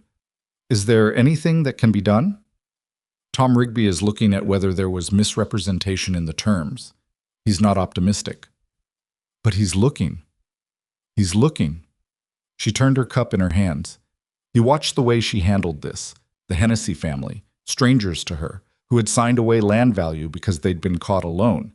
And he saw that she felt it as a real thing, not as an abstraction. She had been alone once. She had been the person that circumstances could approach without anyone knowing. We couldn't have gotten to everyone, she said finally. No. But we should keep the connections going, she said. Not just for Deaver, for whatever comes next. She looked at him. People need to know they're not handling things alone. That's the only actual defense. He nodded. Agnes Pryor said something similar. She's been talking about some kind of regular gathering, just neighbors. She's done it before, apparently, in a community she came from in Ohio. That's worth supporting, Cora said. I thought you'd say that. Because it's obvious, she said without irony. It was in the 3rd week of May that Cora got sick. It came on the way illness often does on working ranches, gradually, then all at once. She had been managing a persistent cough for several days that she attributed to the dust from the turned garden beds, which was plausible enough that Ethan accepted it without pressing. Then one morning she didn't come to the kitchen at 6. He waited until 6:30, which was unusual enough that he knocked on her bedroom door. I'm fine, she said through the door. You're not at the stove, he said. A pause. I'm a little under the weather. He opened the door. She was in bed, which in itself was information, because Cora did not stay in bed. She was pale in a specific way that told him the cough had become something more, and when he crossed the room and put his hand to her forehead, the heat of it was enough to make his stomach tighten. When did this start? He said. Yesterday I felt it coming, she said. I thought I could manage it down. Have you got a fever since yesterday and not said anything? She looked at him. I didn't want to make a fuss. He pulled the chair from her small desk to the bedside and sat. Cora, you have a high fever. That's not a fuss. I've been sick before, she said. So have I. It doesn't mean you handle it alone. He felt her forehead again. I'm going to get the doctor. It's a fever. I I'm going to get the doctor, he said, in the tone that he'd been slowly developing over 5 months, the one that wasn't hard but wasn't movable. You can argue with me about it when you're better. Drink some water. He got water and made her drink it and built up the fire in the small stove in the hallway that pushed warmth toward her room. And then he rode to town faster than he'd ridden in years. And the doctor, a competent spare man named Aldous Webb, who'd been practicing in Millhaven for 20 years, came back with him by noon. Webb examined her, said it was a chest fever, not the worst kind he'd seen, but not trivial either, and that she needed rest and warmth and liquids and monitoring. He left medicine and instructions and told Ethan to send for him if her breathing changed for the worse. Ethan sat with her for the rest of that day. He brought water and the thin soup he made badly, but made anyway, and she drank what she could and slept and woke and slept again. And he sat in the chair by her bed and read, and occasionally dozed and mostly just stayed. On the second evening, she woke up more coherent and looked at him sitting in the chair and said, "You haven't slept." "I slept some," he said, in the chair. "Go to bed, Ethan. I'll go when the fever breaks." She looked at him. Her face was still pale, and the illness had taken something from her usual composure, made her look less armored than he usually saw her, and he thought that illness did that to people. Stripped away the managed presentation and left the actual person underneath, and the actual person underneath Cora Beckett's careful surfaces was someone he recognized, someone he had been watching slowly emerge for 5 months, someone he was not leaving alone in a sick room. "This is unnecessary," she said. "Probably," he said. "I'm doing it anyway." She looked at him for a long moment. The lamp was low and the room was warm from the stove in the hall. Outside, the May night was doing what May nights did, cooling fast and clear. "Daniel used to do this," she said. "Sit with me when I was sick. He'd read out loud. Bad novels, mostly. He had terrible taste in books." "I don't have a novel," Ethan said. "I've got the almanac." She almost smiled. It was a sick version of her smile, less precise, but it was there. "Don't you dare read me the almanac. I'll read you the livestock section. I will get up and leave this bed." "You will not," he said. "Drink some water." She drank some water. He sat there and watched her and thought about Daniel, who had gone back into a burning house and hadn't come out, and who had apparently also sat with his wife when she was sick and read her bad novels. And he thought that there was a continuity in that, a thread between a man who was gone and a man who was here. Both of them doing the simple human thing of staying beside her when she needed someone to stay. He wasn't Daniel. He wasn't trying to be Daniel. He was something different, something that had been built out of the specific materials of this specific ranch and this specific winter, and all the mornings at 5 and the bread and the ledger and the fence posts and the conversations in the kitchen that had been slowly changing the air in a room that had been closed too long. He was something that had no name yet, but was unmistakably real. "Cora," he said. "What?" she said, eyes closed. "I'm glad you came off that train." She was quiet for a moment. Then she said, without opening her eyes, "I know. I don't mean in the practical sense." "I know what you mean," she said. "Stop talking and let me sleep." He stopped talking. He sat in the chair and let her sleep and listened to her breathe, steady and slow, and the fire in the hall stove did its work. The fever broke on the 4th morning. He knew it before he checked because he'd been waking every 2 hours through the nights to look in on her, and that morning when he looked through the partially open door she was sleeping differently. Not the restless, shallow sleep of fever, but the deep, flat unconscious of a body finally letting go of a fight. He stood in the doorway for a moment and felt the particular relief that lives in the body, rather than in thought, that comes up through the chest and sits there without requiring anything from you. She woke up mid-morning and ate actual food for the first time in 4 days, which was cornbread he'd made badly, but she ate without commenting on its quality, which he took as evidence that she was genuinely recovering. "How long was I out?" she said. 4 days of fever. Last night was the worst, and then it broke this morning." She absorbed this. "The garden. I watered it," he said. "You watered it the right way?" "Not just, I watered it the way you showed me," he said. "At the base, not on the leaves. I checked the beans and the peas. Everything is fine." She looked at him. "You paid attention." "I pay attention," he said. "I've been paying attention since January." She was quiet for a moment. Then she said, "Help me up." I want to sit at the kitchen table. He helped her up. She was unsteady from 4 days in bed, but she got to the kitchen and sat down, and he put coffee on, and she sat there with both hands on the table, taking stock of the kitchen the way she'd taken stock of the platform in January, level and assessing, checking to see if everything was where she'd left it. You cleaned, she said. It needed doing. You mopped the floor. It was dirty.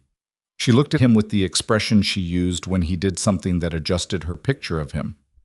I didn't know you mopped floors. I didn't know I did either, he said. Turns out you just do it when it needs doing. She almost laughed. It was a soft sound, still a little worn from the illness, but it was there. The weeks that followed were the best of the 5 months they'd been at the ranch together, and Ethan could not have said exactly why, except that something had settled. The Deaver situation had resolved into a kind of ongoing watchfulness rather than a crisis. The garden was growing. The Creekline families were talking to each other in a way they hadn't before. Agnes Pryor had organized the first of what she called a community gathering, held in the Pryor barn on a Saturday in early June, and Ethan and Cora had gone together, and Cora had been introduced to people she hadn't met, and he'd watched her do with them what she did with most things: pay direct attention, ask the right question, file the information in the right place. And he'd watched the people she talked to come away from those conversations slightly different than they'd been before, slightly more seen. On the ride home from the Pryor barn, she said, Frances Beaumont is in a more difficult position than she's let on. What do you mean? She's managing that place on almost nothing. The cattle numbers are half what they should be for the acreage. She needs help she won't ask for. What kind of help? The kind neighbors give, Cora said. Before there's a crisis, not after. I'll talk to Hal about it, Ethan said.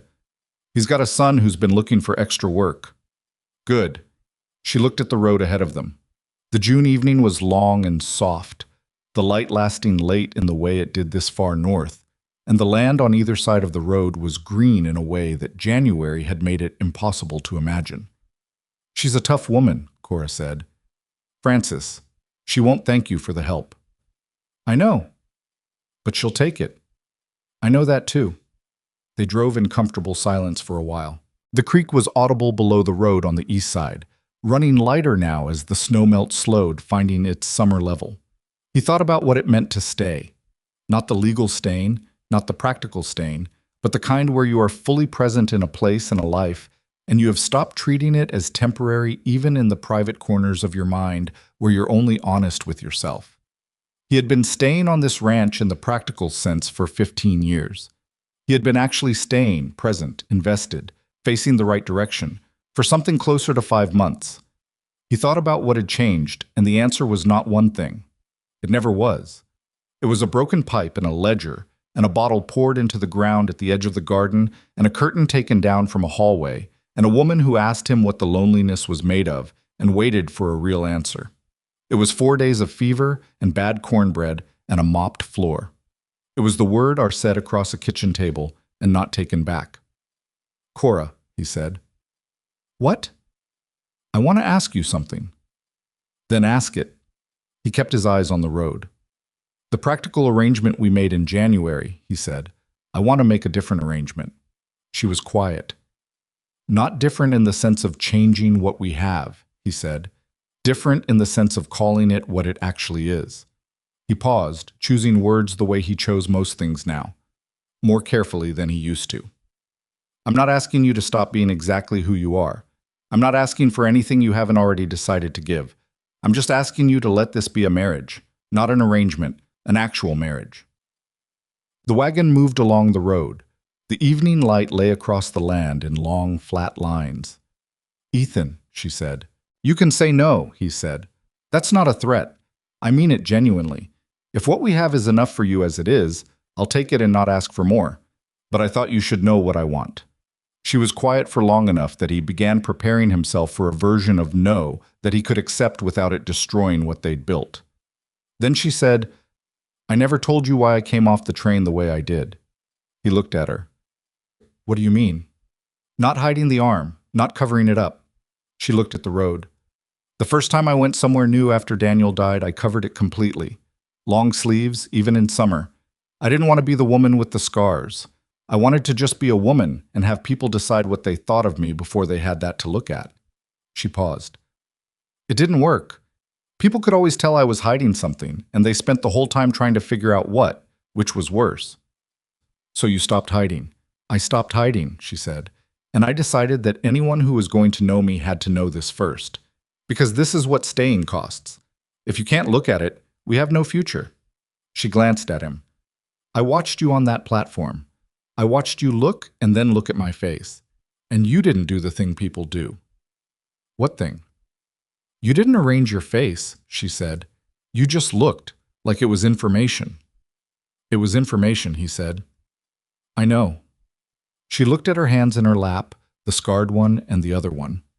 I decided on the platform that you might be someone I could trust. That was the most I decided. I didn't decide anything else until I was here long enough to see who you were under the ordinary circumstances of a life. And? She was quiet for a moment. And you're a good man who made himself smaller than he was for 7 years because he didn't know how to take up space in a life that grief had emptied out. She looked at him. I know how to help with that. Not because I fixed my own perfectly, but because I've been living in the attempt long enough to know the direction. He held her gaze for a moment. The horses walked on. Is that a yes? He said. It's a yes, she said. And then, it was a yes before you asked. I was just waiting for you to be ready to say it out loud. He looked at the road, and then at her, and then at the road again, and something in his chest moved in the way that things move when they've been in the wrong place for a long time and finally shift. Not a dramatic movement. Not the kind you'd write a song about. The kind that happens between two people who have been practical and honest with each other long enough that when they say a true thing, it just sounds like what it is. He reached across and took her right hand. Not the scarred one, not making a point, just her right hand because it was closer, and held it on the bench between them and kept driving. She didn't pull it back. She sat there with his hand around hers and looked at the road ahead and the land on either side of it, their land, running green and open in the long evening light. The summer came properly in late June. The garden was by then the most productive it had been on the Callahan property in over a decade, by Cora's account based on the output records she'd found and added to the ledger. The beans were coming in, the peas were done and dried. The tomatoes, she had tried them, with specific varieties she'd selected for the altitude and the short season, were still uncertain but not dead, which she considered a reasonable first year.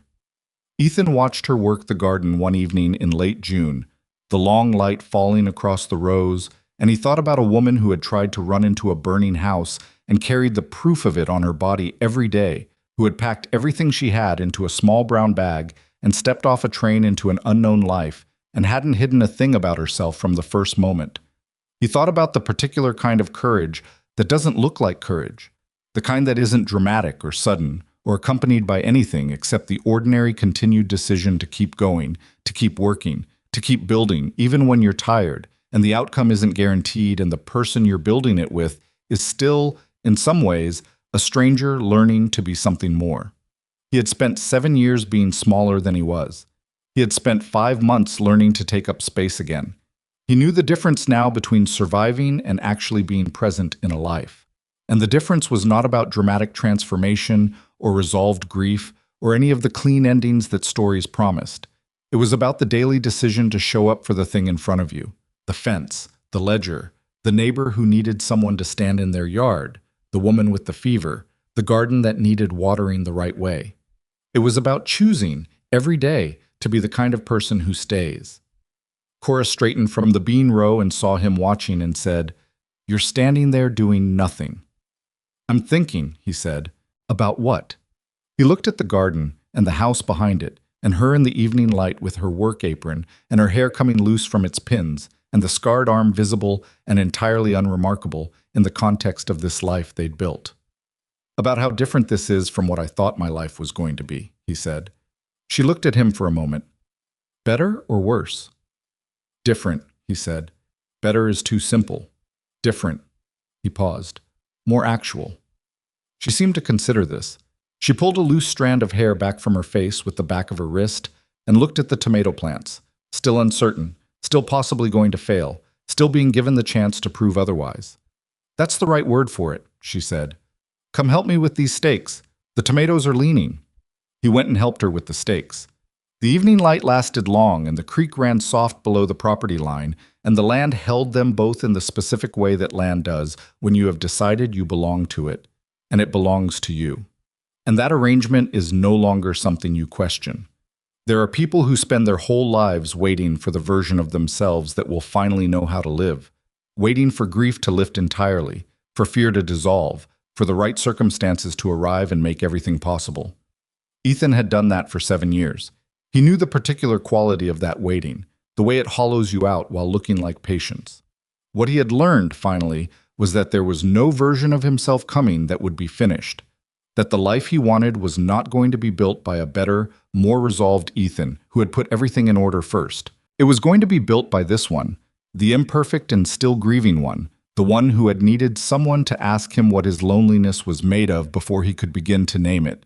And it was going to be built alongside someone who was equally imperfect and equally unfinished and equally capable of choosing, every ordinary day, to show up. He set the last stake. The tomato plant stood straighter. Cora looked at the row and said, "That's better." "Yes," he said. He meant more than the tomatoes. She probably knew that.